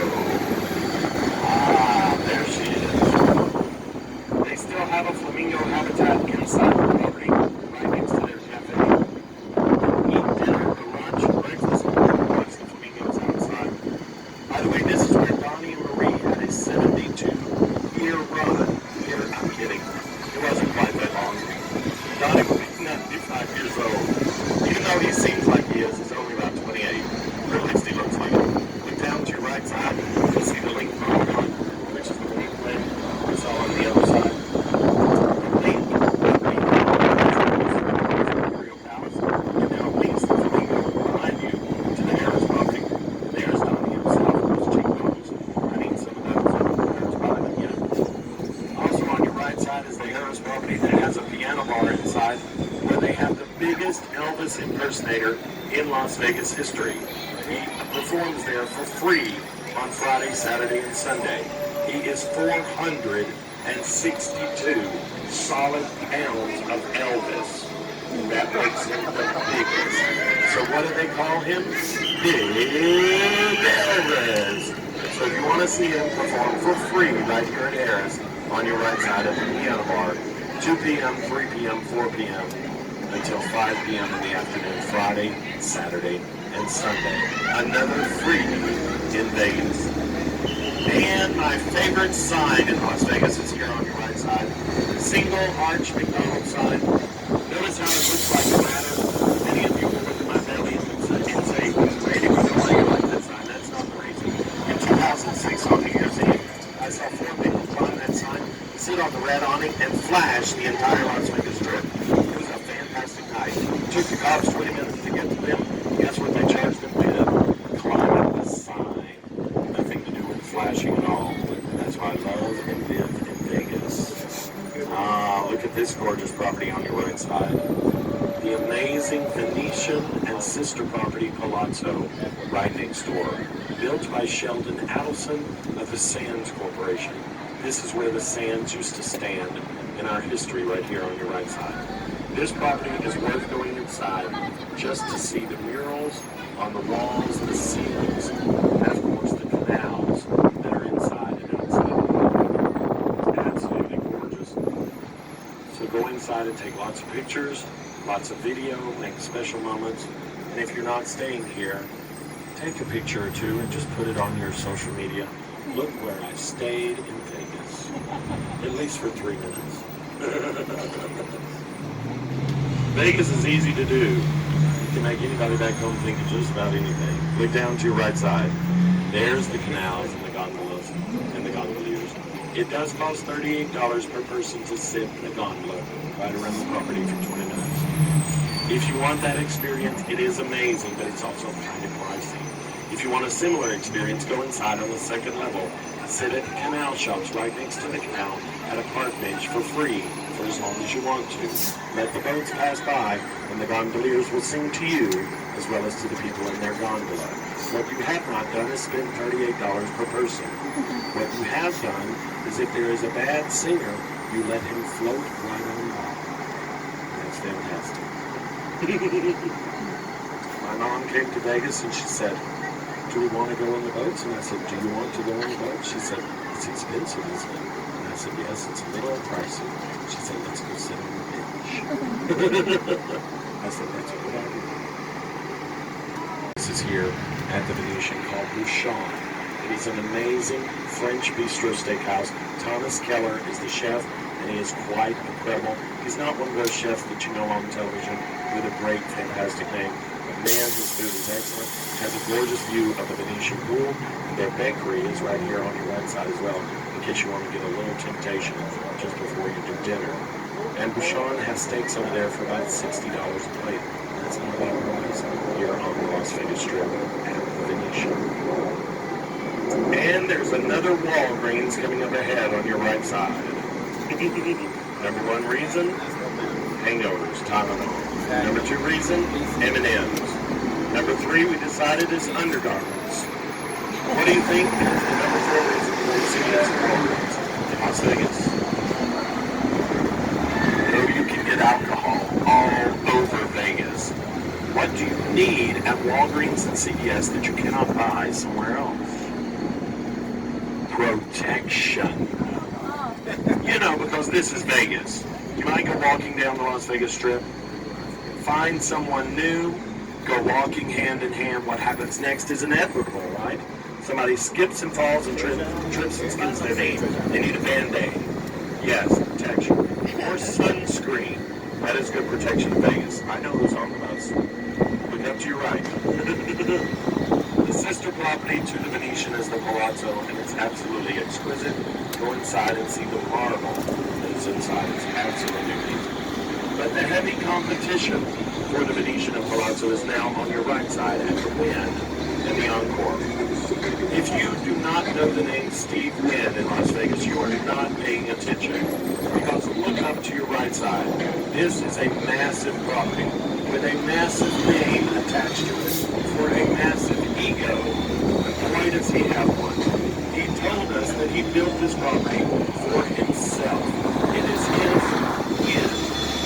Well, it needs to get to fit the ego. But the next property ahead on your right side is called the Encore.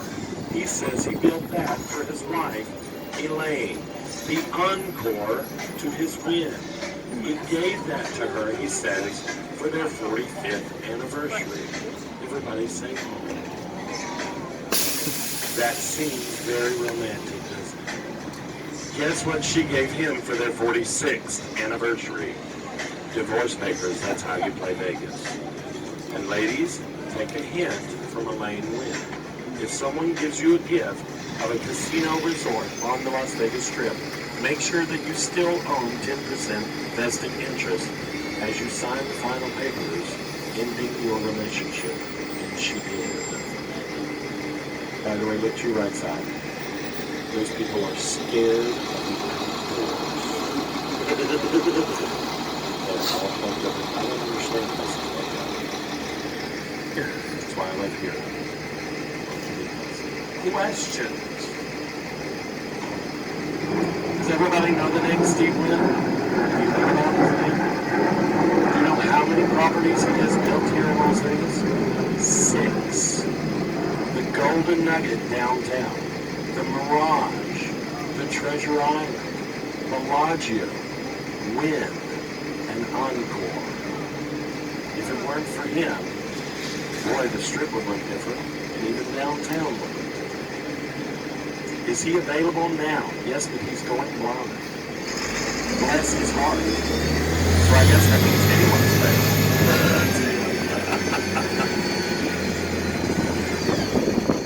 He stepped away as CEO from the organization.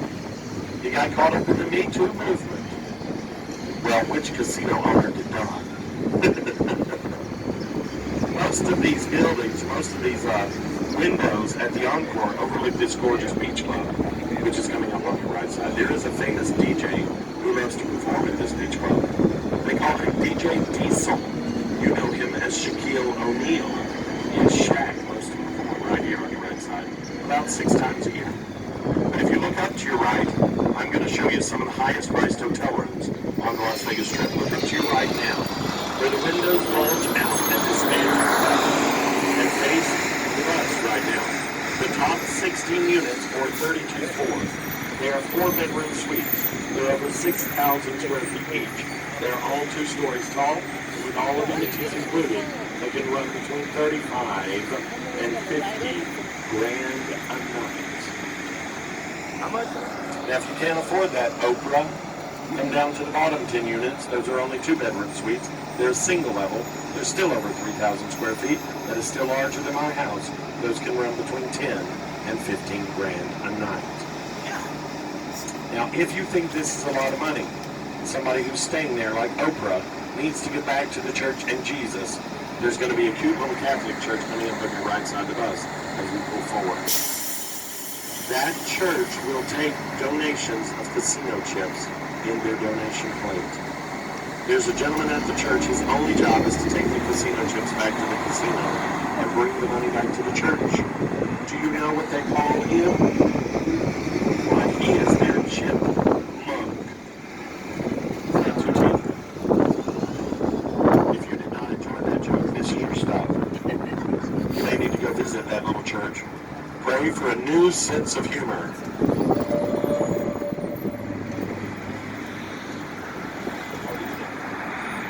Nice. Now, we will talk about Resorts World on the way back from downtown, but here's a sneak peek on your left side. To open on June 24th, this is where the Stardust used to stand in our history. 90 acres of land, 3,500 hotel rooms, an indoor and outdoor water park included. June 24th. Our favorite diner in Las Vegas is coming up on your right. No, it's not Denny's. It's the Peppermill, right ahead of us. This is a fantastic little diner in Las Vegas. 1979, Cher made a commercial for this place and said it was her favorite place to eat in Las Vegas. She proves it time and time again. She was seen there in January of 2020. Also on your right side is the Las Vegas Convention Center expansion. We already have the largest convention center in the world. This expansion will almost double in size. This is where Elon Musk is helping us build an underground transportation system that, if it's successful, it will go underneath the Las Vegas Strip, up and down, hopefully to Fremont Street, and hopefully to the airport as well. Now, we may not get a better look at Circus Circus than we have here on your left side. So Circus Circus on your left, built in 1968, used in the movie Diamonds Are Forever. This is where Sean Connery played the hero, James Bond, in that movie. They still have a free circus show underneath the big top in the main entrance every day from 12 noon to 6 p.m. every half an hour. And if you look up to your right side, you'll see the largest eyesore and largest failure in Las Vegas history. This property should have opened its doors in 2010 under the name Fountain Blue out of Miami, Florida. As you look to your right, you'll notice they still have no doors to open. It is now owned by a bank, the Department of New York City. They would love to finish the development in 2022. Pandemic and another possible recession. So, rumor has it may have to come down floor by floor, and it would be sold to the highest bidder. That could be $1.5 million worth of construction that was never used except by pigeons. The most expensive pigeon stoop on the planet. Now coming up ahead on your right side, we're going to make a stop at Sahara. If you hop off at Sahara, you've got easy access to the Strat up ahead of the bus. Also Bonanza, world's largest gift shop. In the distance on your right side is the Westgate property. We just passed Circus Circus, which has easy access from Sahara as well. Is there anyone who wants to hop off at the Sahara property today? I see no hands in the air. If you're going to the Strat at all, either going north or coming back south, come to the Sahara to pick up our bus, because there's so much road construction right at the base of the Strat that it's not safe for our bus to stop and pick you up or drop you off there. So Sahara is the closest one. Does that change anyone's minds about hopping off? All right, we're all good. Famous names attached to the Sahara. Liberace, played here over 200 times. The Rat Pack, Sammy Davis Jr., Frank Sinatra, Dean Martin, performed here on a regular basis. Sammy Davis said this was one of his favorite places to perform in Las Vegas in the late 50s, early 60s.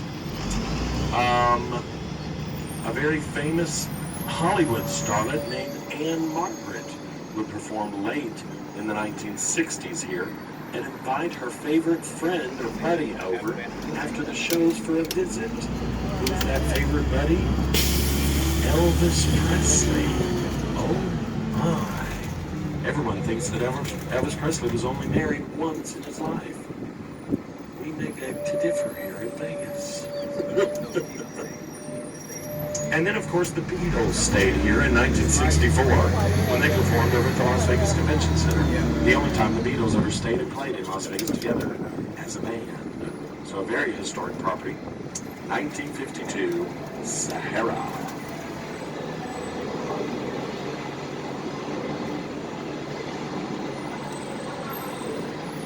Our next stop is going to be the Arts and Antiques District of downtown Las Vegas.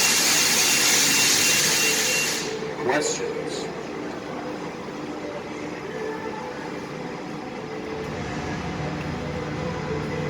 Now, as we go forward, our next stop is in the actual city of Las Vegas, but you are not currently in the city yet. So where are you if you are not in Las Vegas? Anyone know? Winchester, Nevada. Try taking a picture and putting it on your social media. That's probably what will pop up. It is an unincorporated township south of the city where the mob came in the 1940s to get away from the police department and their jurisdiction inside the city. So the Strip has never been in the city of Las Vegas. Probably never will be, because these are multi-million-dollar corporations on the Strip. They do not want to pay our city taxes. Those of us who live in the city, we do not want those corporations involved in our politics. So we have a very friendly dividing line, and you're going to see it as we go north next. The next intersection after we pull out of Sahara and go north of it is the actual dividing line for those of us who live here. There is no mayor on the Strip. There is no city council. We do not vote for things on the Strip, and those of us who live here do not live on the Strip. We visit you when we come to work every day. But those of us who live here live in the city, where there is a mayor. There is a city council. We do vote for things in the city. There are about 785,000 of us that live in the actual city of Las Vegas. So who makes the rules on the Strip? The LVCVA, the Las Vegas Convention and Visitors Authority. 38 members are on their board, and they are all CEOs of the casinos on the Strip. That is why the rules down here are very different than anywhere else in the world. If you help them make money, they'll let you get away with just about anything you want to. But if you keep them from making money, they will throw rules on you that you never knew existed. We have seen people at our county courthouse, not our city courthouse because you're not in the city yet, but in our county courthouse, and it's very interesting to do a night over there at night court because you'll see people come in and start screaming vehemently, "I thought this was the United States of America." And the judge often smirks and says, "No, you are on the Strip. It's a very different place than the United States of America." It's so much fun. But have a lot of fun. Help them make money. You'll be okay. If you're interested in what rules are really apparent down here and what are not, talk to us locals. We'll get you up to date because we've been around here long enough. We know what's legal and what's not. By the way, it's not legal to have open alcohol anywhere in the United States of America, including the Strip. But the police play a hands-off game because it's making money for the casinos. So you're able to do it as long as you don't have other problems. You take that beer bottle and you crack it over somebody's head, they will get you for assault, and they'll also get you for open container on the Strip. And you'll say, "Oh no, it's the Strip. I was supposed to be able to do that." No, it's not legal. It's allowed. There's a difference.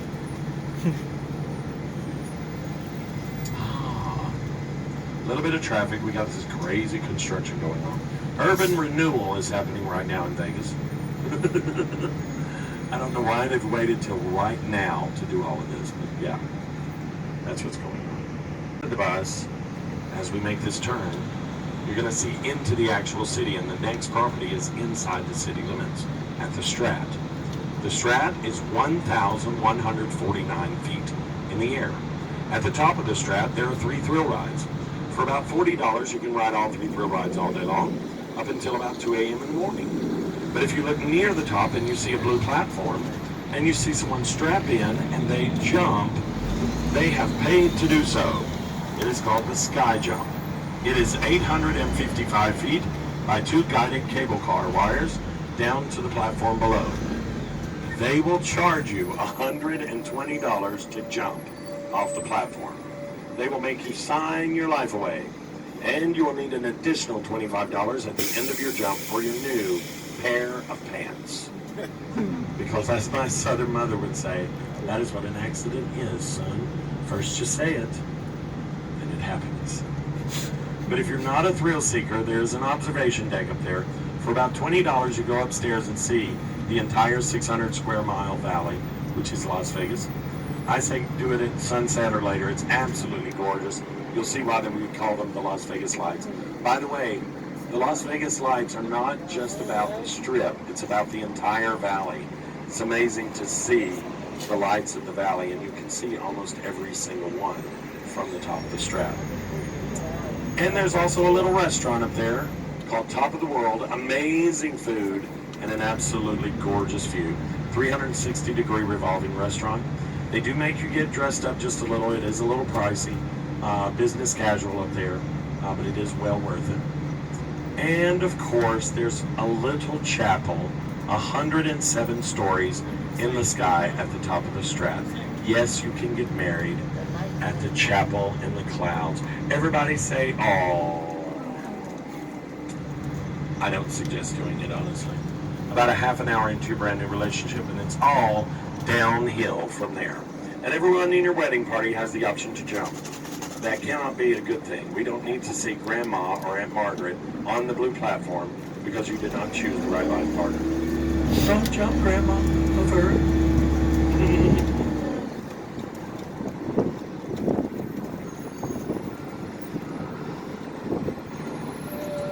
Now, even the Sahara property is getting into the mix, educating tourists about the Strip and the city and the difference.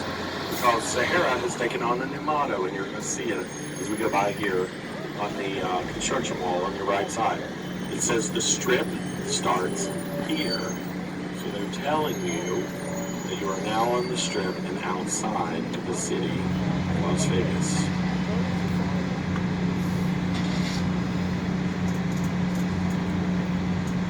The reason for the construction, we believe, is they're widening the streets and widening the sidewalks. They're creating a more conducive and safe environment for people who like to walk through the area going north of here to Fremont Street. From the Strip to Fremont Street is about 2.7 to 3.2 miles, depending on how you take it. But a lot of people come to Vegas, they put a device on their wrist, and they start walking. And they look at their wrist, and they walk some more. And they look at their wrist, and some of them jog, and they look at their wrist, and they walk some more. You know what they call that? Fitbit. If you're doing it, is it called Fitbitting? If you're a person who does it, do we call you a Fitbitter? But yes, it is an interesting time, and we're trying to create that great environment for those folks. So they're pushing us down to one lane here. So that's why all the heavy construction. And you see Amy's Skittles here as well.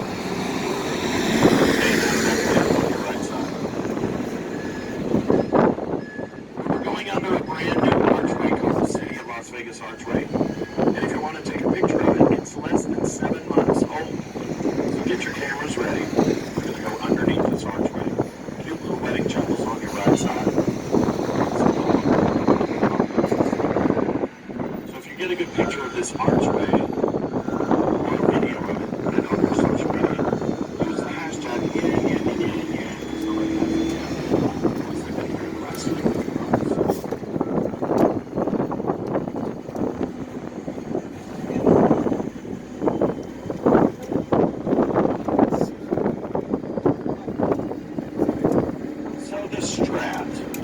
There's kind of a little debate between those people that live in Vegas, whether the Strat is a strip property or whether it's a city property. It does pay city taxes, so it's kind of both. It's at the end of the strip and it's also in the city. But as we make this little turn to your left, we're going to go through the Arts and Antiques District. Now, a lot of people ask, why do we have an art district in Las Vegas? We're not Seattle. We're not Austin, Texas. Why should we have such a great art district in Las Vegas? Well, we have a lot of artists that live here from all over the world.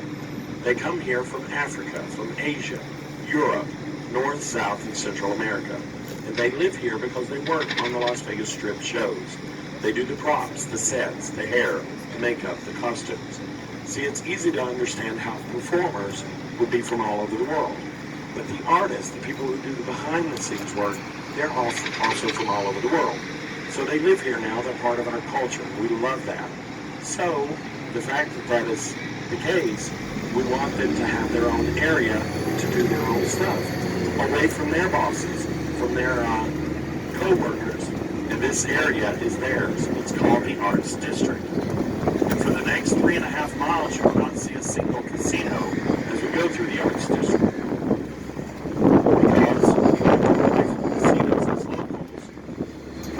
That's where our co-workers and bosses are. So as you look to your left and right, ahead of us, you're going to see comedy clubs, you're going to see brew houses, you're going to see karaoke clubs, you're going to see antique shops, art studios, restaurants. It's really a fantastic area. So as we cross this intersection, we are now in the Arts District in downtown Las Vegas. Look to your left and right.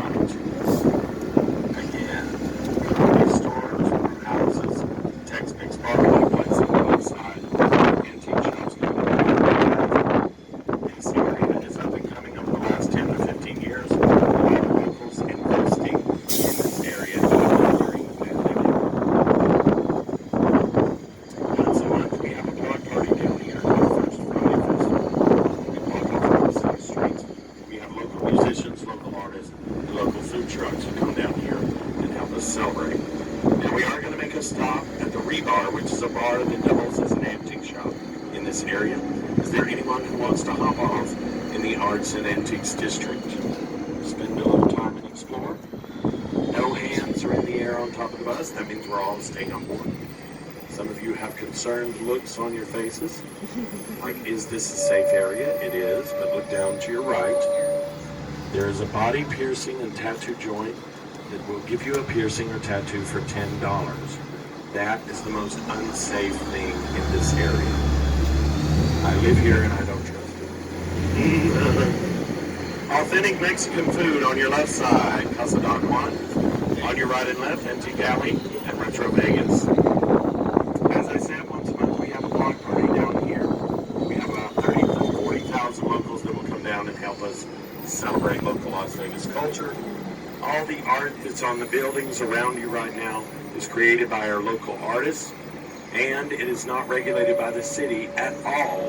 As long as it is artistic and tasteful, it stays. It's between the artist and the building owners. So that's fantastic. So if you happen to be here on a Friday or Saturday night, come down and join us. But especially if you're here on a first Friday of the month in Las Vegas, come down and join First Friday Festival. Free to join in. Of course, if you want anything like art or antiques or food, you're going to pay a little bit for that. Cute little places on your right side, Steakhouse and Flores, Burlesque Hall of Fame and Museum on your right, and my favorite karaoke club in Vegas, Ninja Karaoke, because nobody can get enough of Kung Fu fighting. Am I right? Look ahead of the bus in the distance. You're going to see some of our casinos that are coming into view, like Circa, Plaza, Golden Nugget, D, and Minions. That is Fremont Street, and we're headed there next. Cute little Mexican cafe down on the side of the hill. Some of you have been on the bus for a little bit, and you know my shtick. These are two of my biggest fans there on the left. Let's talk about our history. Look to your left of the bus. There's a business center called the Ice House. And on the other side of the Ice House, there's a railroad track going from LA and San Diego to Salt Lake City, Utah. You see the railroad cars over there right now. Now, a lot of people ask the question, why is Las Vegas in the middle of a desert? Why do you have to come to this weird state called Nevada to gamble? Why isn't Las Vegas on a beach in California somewhere? Wouldn't that make more sense? I guess it would. But Las Vegas is here because of 2 or 3 reasons. The Ice House, the railroad stop are 2 of them. Now, what is our history? 1901, 2, 3, and 4. There was hardly anyone here in this dust heap of a desert town that did not have a name. But by 1905, there was a train running through here, going from LA and San Diego to Salt Lake City, Utah. And it was carrying food, steaks, fish, produce, because there was a new group of people who had settled up in Salt Lake City, and they needed food because they were sitting on a salt lake in 1905. So they ordered their food from Southern California, and it came through the middle of the desert on the safest and shortest route. But what happens to steaks and fish and produce as it sits on a train in the middle of the desert in 1905? Ew. It begins to spoil. But we had a solution. An ice house. An ice packing plant. They would bring the ice in by railroad, pack it underground in huge chunks, and reuse it on the future trains, chopping it up. That process could sometimes take 3 to 5 hours a day. What was there to do in the middle of the desert for 3 to 5 hours for passengers that were on board the train? Not much, until they started playing cards. And they started gambling. And they built little gambling tents on both sides of the railroad right next to the ice house. And then they started drinking. So they built little pubs right next to the ice house, next to the railroad stop. And then they built brothels. And we all know what they did in there. That's why some of us are here today. Well, not me personally, but you understand. It was a brand new state called Nevada. There weren't a lot of rules here yet, and there was no communication at all. No Insta chat, no twin face, no anything to tell anybody what you were up to while you had a little fun in the middle of the desert. Hop back on that train and went back to your normal lives. Look to your left as we go by this little chapel that is a drive-through wedding window in a fast lane tunnel. 7 minutes in that tunnel and you can be there. Now, does it sound familiar in any way to have fun in the middle of the desert and then hop back on a train and go back to your normal lives? What happens here? That has been our mantra since before we were even named Las Vegas. By 1911, there were over 500 people that had settled here, making money off the railroad stop. They named this little town appropriately, Las Vegas, the meadows in the desert.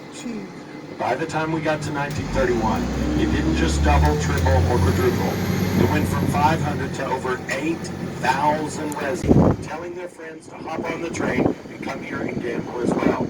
And that's when the state of Nevada threw up its hands in frustration and said, we cannot control this gambling unless we control this gambling. So they decided to legalize it, regulate it, tax it, and make money for this area. And that is when Fremont Street was born. The first street of organized casinos. Once gambling was legalized in 1931, and it still exists today. You guys call it Old Vegas. We call it Real Vegas. For 90 years, there's been someone gambling legally on this street every day and night. Except last year during the lockdown. Now, if you look ahead of the bus, you're going to see the canopy that goes over the street. That is Fremont Street. That canopy looks electrical because it is. You are in Vegas, where it's all about the lights. So at night, that canopy lights up with 48 million LED lights under the canopy. Creates a cool show called Viva Vision every hour on the hour. Look to your right side. Elvis has a tiger on his back. Why? I don't know. This is Vegas. Why not? But get your cameras ready. If you want to see Fremont Street in person, here it comes. You've seen it on film and television. You've called it all kinds of names like Old Vegas. But we call it Fremont. Here she is. On your left. 4 city blocks of fun. On your left. Oh, yes. Since 1995, there's no traffic on Fremont Street.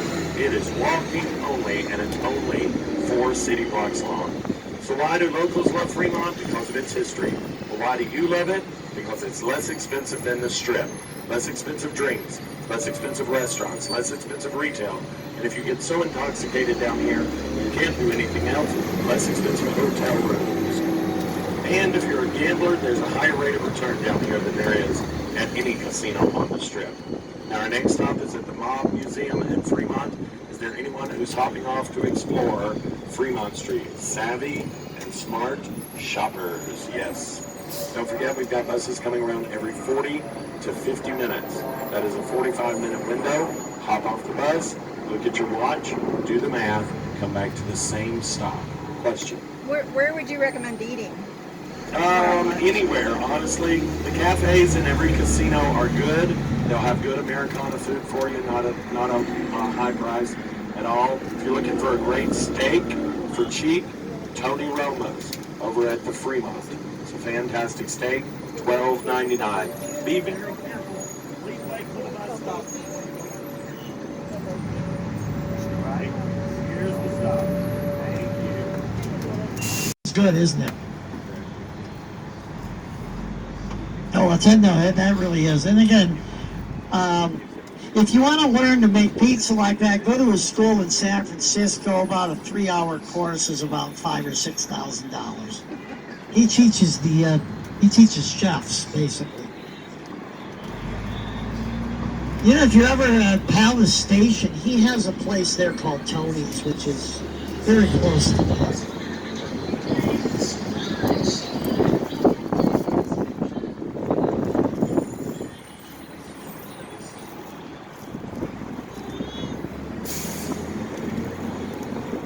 Main Street Station, straight ahead. It's always been my favorite casino in town. Marble walls, marble floors, stained glass ceilings, artwork. Old train station.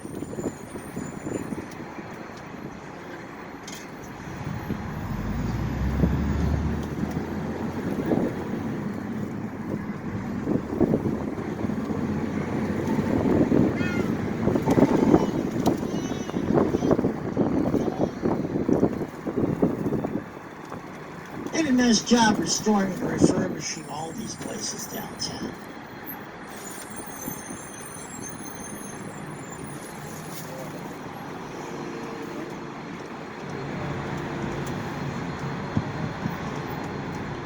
Actually, they didn't. They did, yeah, in some of the hotels they did, but they were doing that a little bit before that. They were starting to do a lot of it. A lot of the shows haven't come back yet because they've been using these showrooms for storage, and a lot of the people, they're trying to round up the cast. It's been gone. Some of them don't even live in town. They live, they've all, because they had no idea when they were coming back. Some of the places did a lot of road work or ripping up a lot of roads. They didn't actually repair any of them. Some of them actually did they were able to take care of some problem things they wanted to do for a long time. Since it was going into place, they were able to get it done. They built this on the left, Circa. Newest hotel in town. Everyone was afraid this was going to really stick out and not really blend in, but they did a nice job with the light bulbs and the neon, making it blend in with all the older buildings down here. Again, it's only a month old.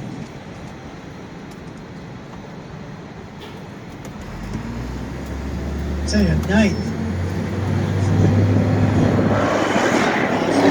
Those casinos around here. And the game hotel is this hotel on top. This is the newest. 1906. We're in the city till 1905, and there's the other end of Fremont. Straight. Golden Nugget Hotel on the left, Steve Witt's first hotel in town. Inside the Golden Nugget, we have the world's largest Golden Nugget on display. 61 pounds, 11 ounces, found in Australia by somebody with a metal detector.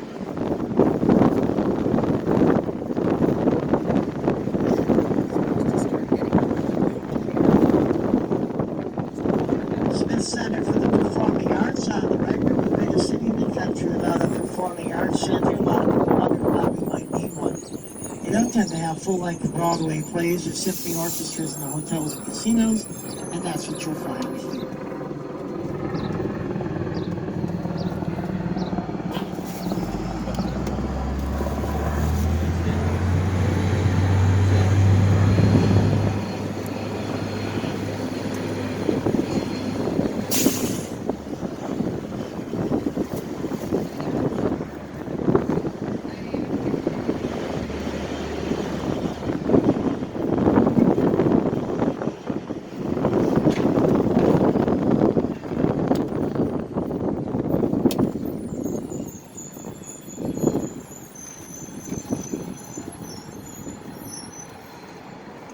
On the right, we have World Market Center, huge convention showcase area for the furniture industry.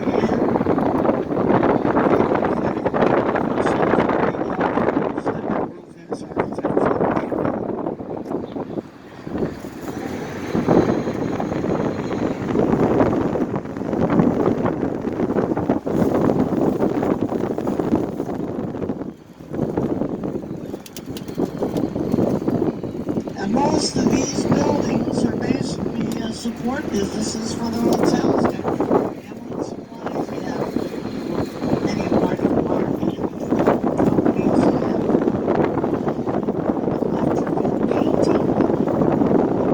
machine shops, just so many companies are needed to keep these hotels up and running.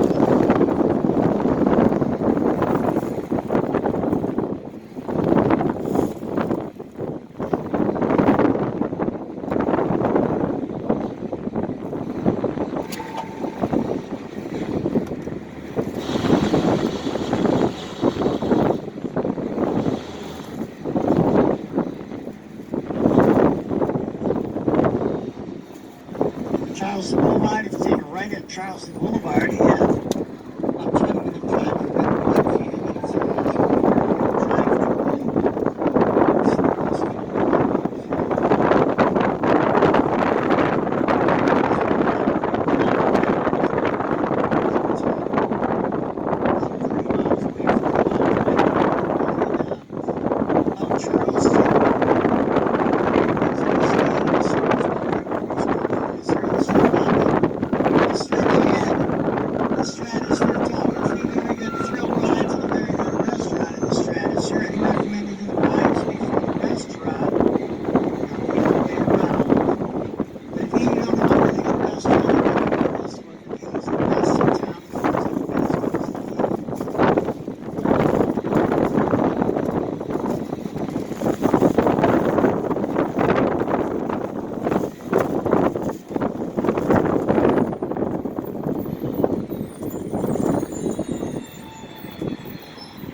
Now, if you are into thrill rides, those are three of the best thrill rides you'll ever find up there. If you're not into thrill rides, you might want to try something a little less extreme. They have a really good roller coaster in New York, New York. But if you can't handle that, you won't be able to handle these. These are brutal.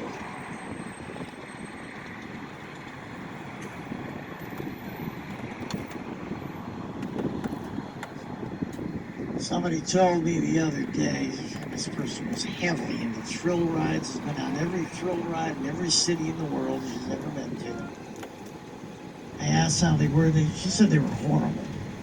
She meant horrible good. I asked what that meant. She said these were the only rides she's ever been on. She actually thought she was going to die. That's a good thrill ride. Personally, I don't want to stand up on top of these rides.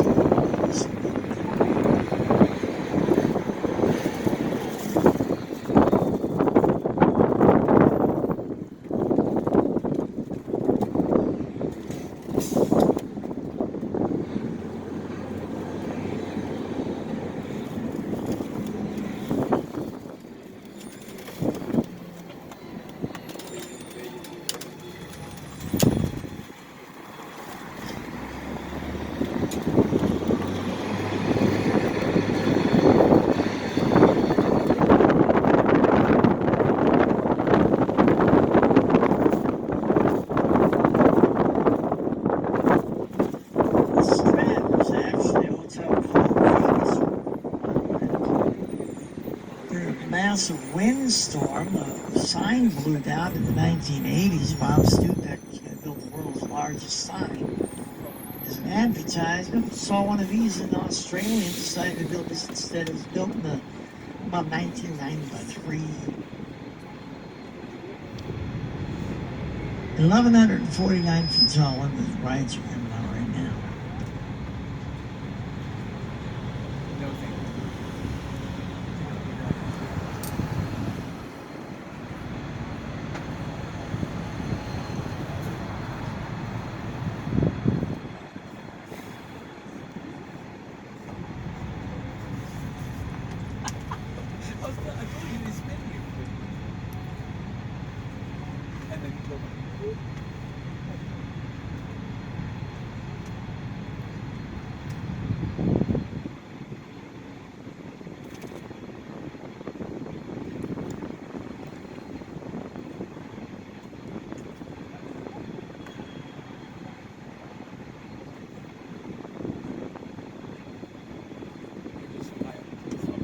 Yeah, it's kind of like a tilt-a-whirl hanging over the side. Not a lot of room up there. They're basically three children's rides, but they're 900 feet above the ground, and that's what makes the difference.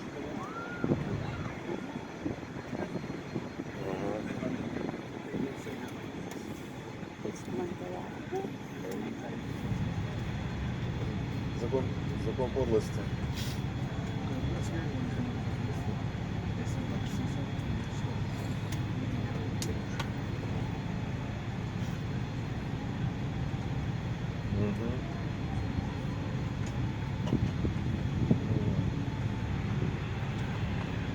So we're going to be making our way back towards the center of the strip, or close to the center of the strip. Our next stop is Treasure Island.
Sonny and Cher, they had the same type of show. You could see them in the late 60s here for next to nothing in the lounge. A couple people who did were from CBS, and that's where they got their television show that revived their careers in the 1970s.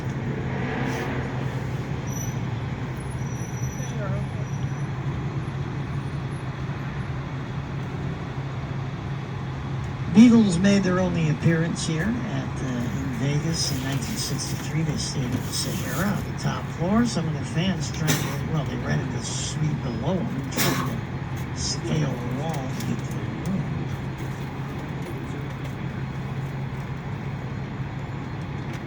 Of course, when they got there, only Ringo was there, and they got mad and left.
In the 60s and 70s, 75% of the people visiting Vegas were here to see Elvis.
Sign, that is the world's largest freestanding sign.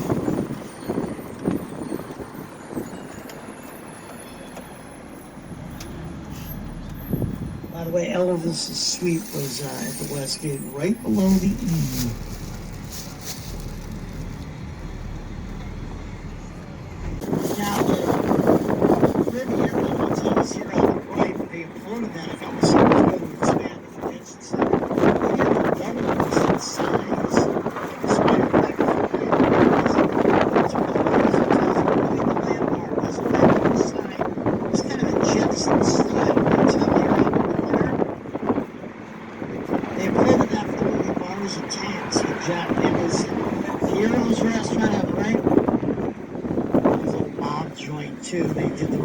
Casino, the restaurant scenes with Sharon Stone and Robert De Niro, because that hasn't changed at all. That was another one of the few places that left that Meyer Lansky and Bugsy Siegel actually hung around in.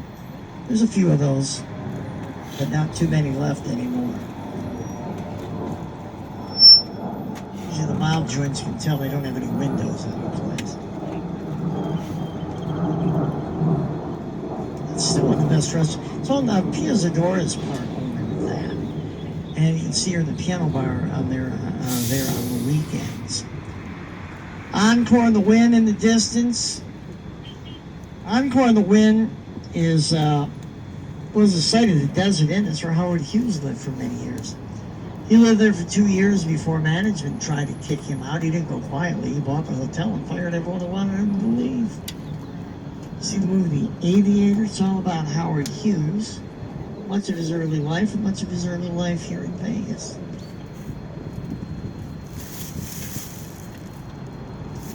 Monorail on the left.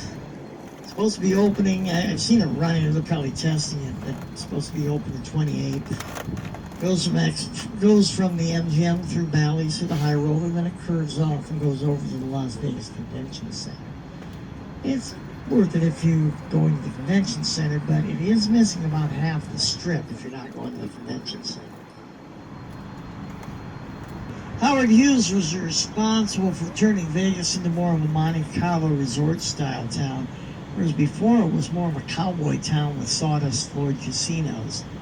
He ended up buying everything he could get his hands on. He came to town in 1966 with $5 billion in his pocket. He just sold TWA Airlines. And the mob was happy to sell them hotels for twice what they were worth. He had to unload all that money to avoid huge tax rates on it. So he invested in literally everything he could get his hands on. Lots of the city hotel.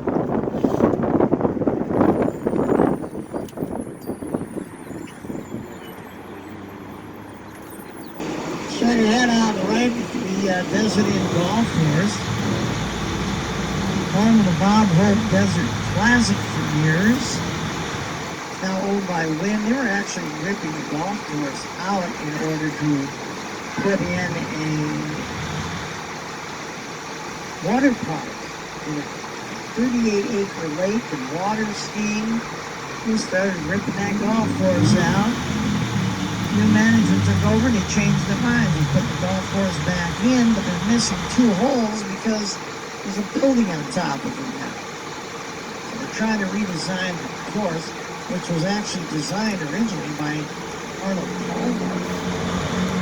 Very good golf course. Very expensive to stay. You see the construction project in the distance on the right. We're going to be going right past it. That's called the Sphere. Being built by Madison Square Garden Entertainment. It's going to be an 18,000 seat entertainment venue. We'll probably be getting an NBA franchise in there. They do have some connections. Madison Square Gardens Entertainment owns the Knicks. So you have a few contacts in the NBA.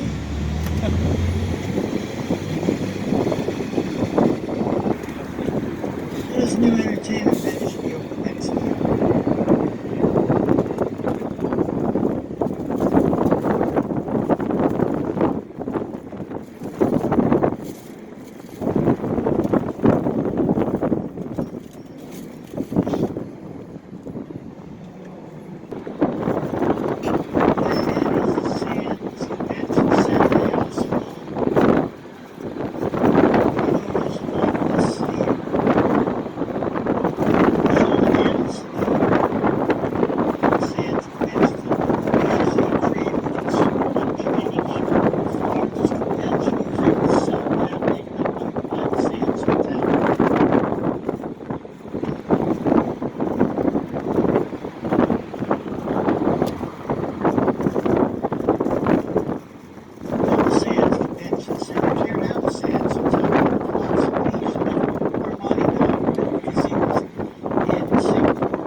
be our next stop. Oh, by the way, the Fashion Show Mall is across the street on the right. Fashion Show Mall is bigger than you think. 250 stores, 7 major anchors. Stores like Neiman Marcus, Nordstrom, Saks Fifth Avenue, Macy's, and a lot of very unique stores as well. It's right in the middle price-wise. It's not your forum shops. It's not your outlet mall. It's right in between. And the disc on top of the Fashion Show Mall is called the Cloud. It's a sun shield, and it changes with the direction of the sun. When it's 110 degrees, you appreciate that. One person that did was Steve Winnie built a mountain forest on the other side of the street. Shields his customers' view from having to look at it. That's how ugly what that thing was.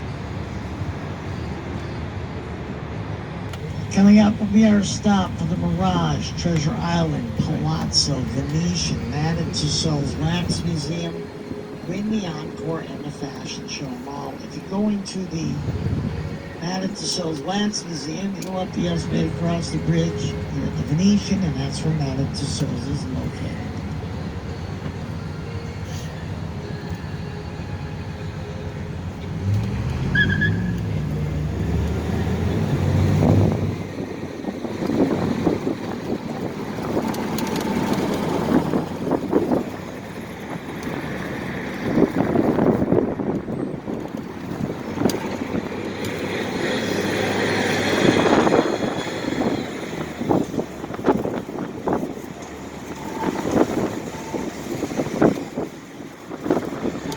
Once again, the elevator on the right across the bridge at the Venetian. Definitely see the inside of the Venetian.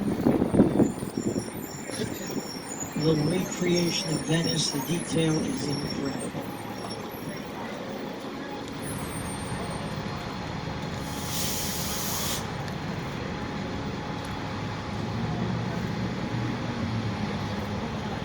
Right back here.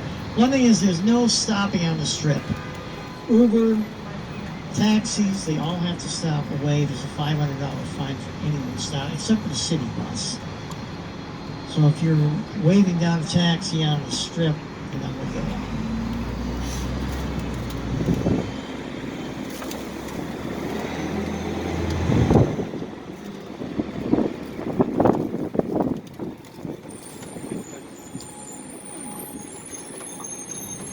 Hang on one second. They definitely don't pick up Nick stands.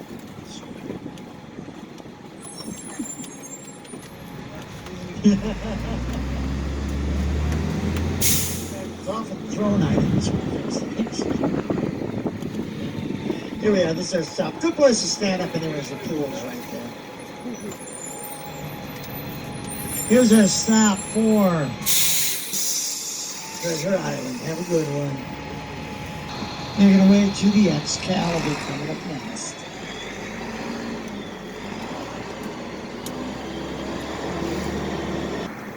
Definitely see the inside of the wing before you leave town. Don't give out fine stores.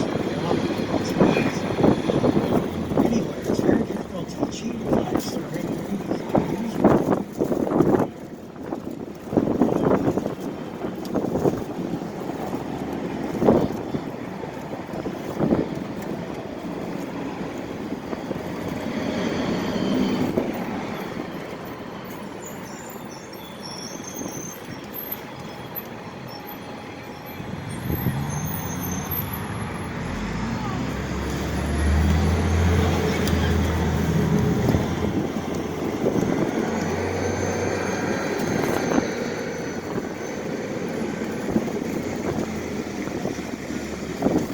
Just past the Treasure Island sign on the right is the statue of Siegfried and Roy.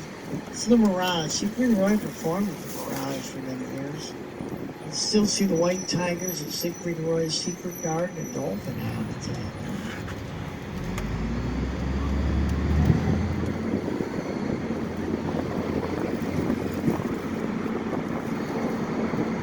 On the left, the Palazzo Venetian. On the right, the Mirage is the statue of Siegfried and Roy.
actually the Aladdin Hotel. We imploded the Aladdin in 1996. Wanted to build a bigger version at the worst possible time, right before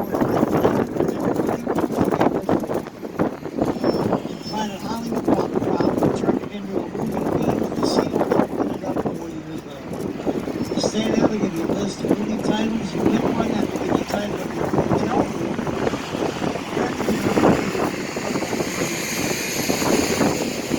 On the right, there's the shopping center. High-end shops,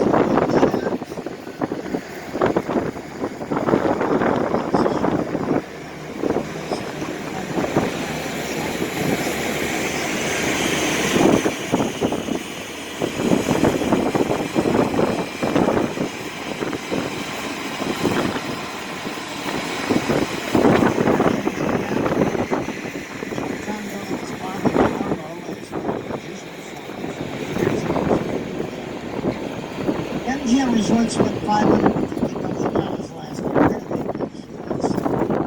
Rooms, redid the casino, tore out all the restaurants. Restaurants have been there for 2.5 years. All its construction costs.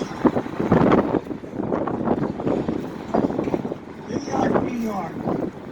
The building itself is a tourist attraction. You got the Brooklyn Bridge, the Empire State Building, Coney Island represented by a roller coaster on top. Great roller coaster as well.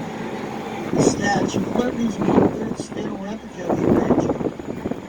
Inside is street scene of Manhattan, detailed down to the earth. All the themed casinos, this one will be around the waters.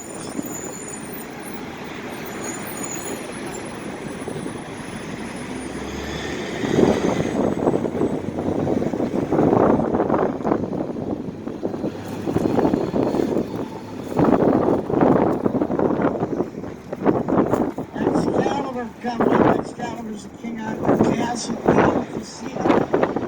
These are going to take 6-foot wide pieces of Disneyland miniature golf courses in here in Vegas.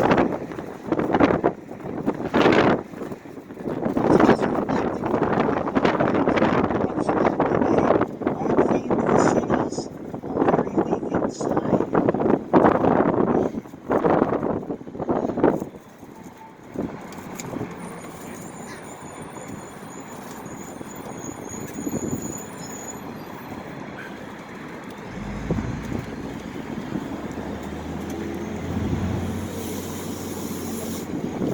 Coming up is our stop for Excalibur, Luxor, Mandalay Bay, New York, New York, Monte Carlo, now Park MGM, and the Triumph.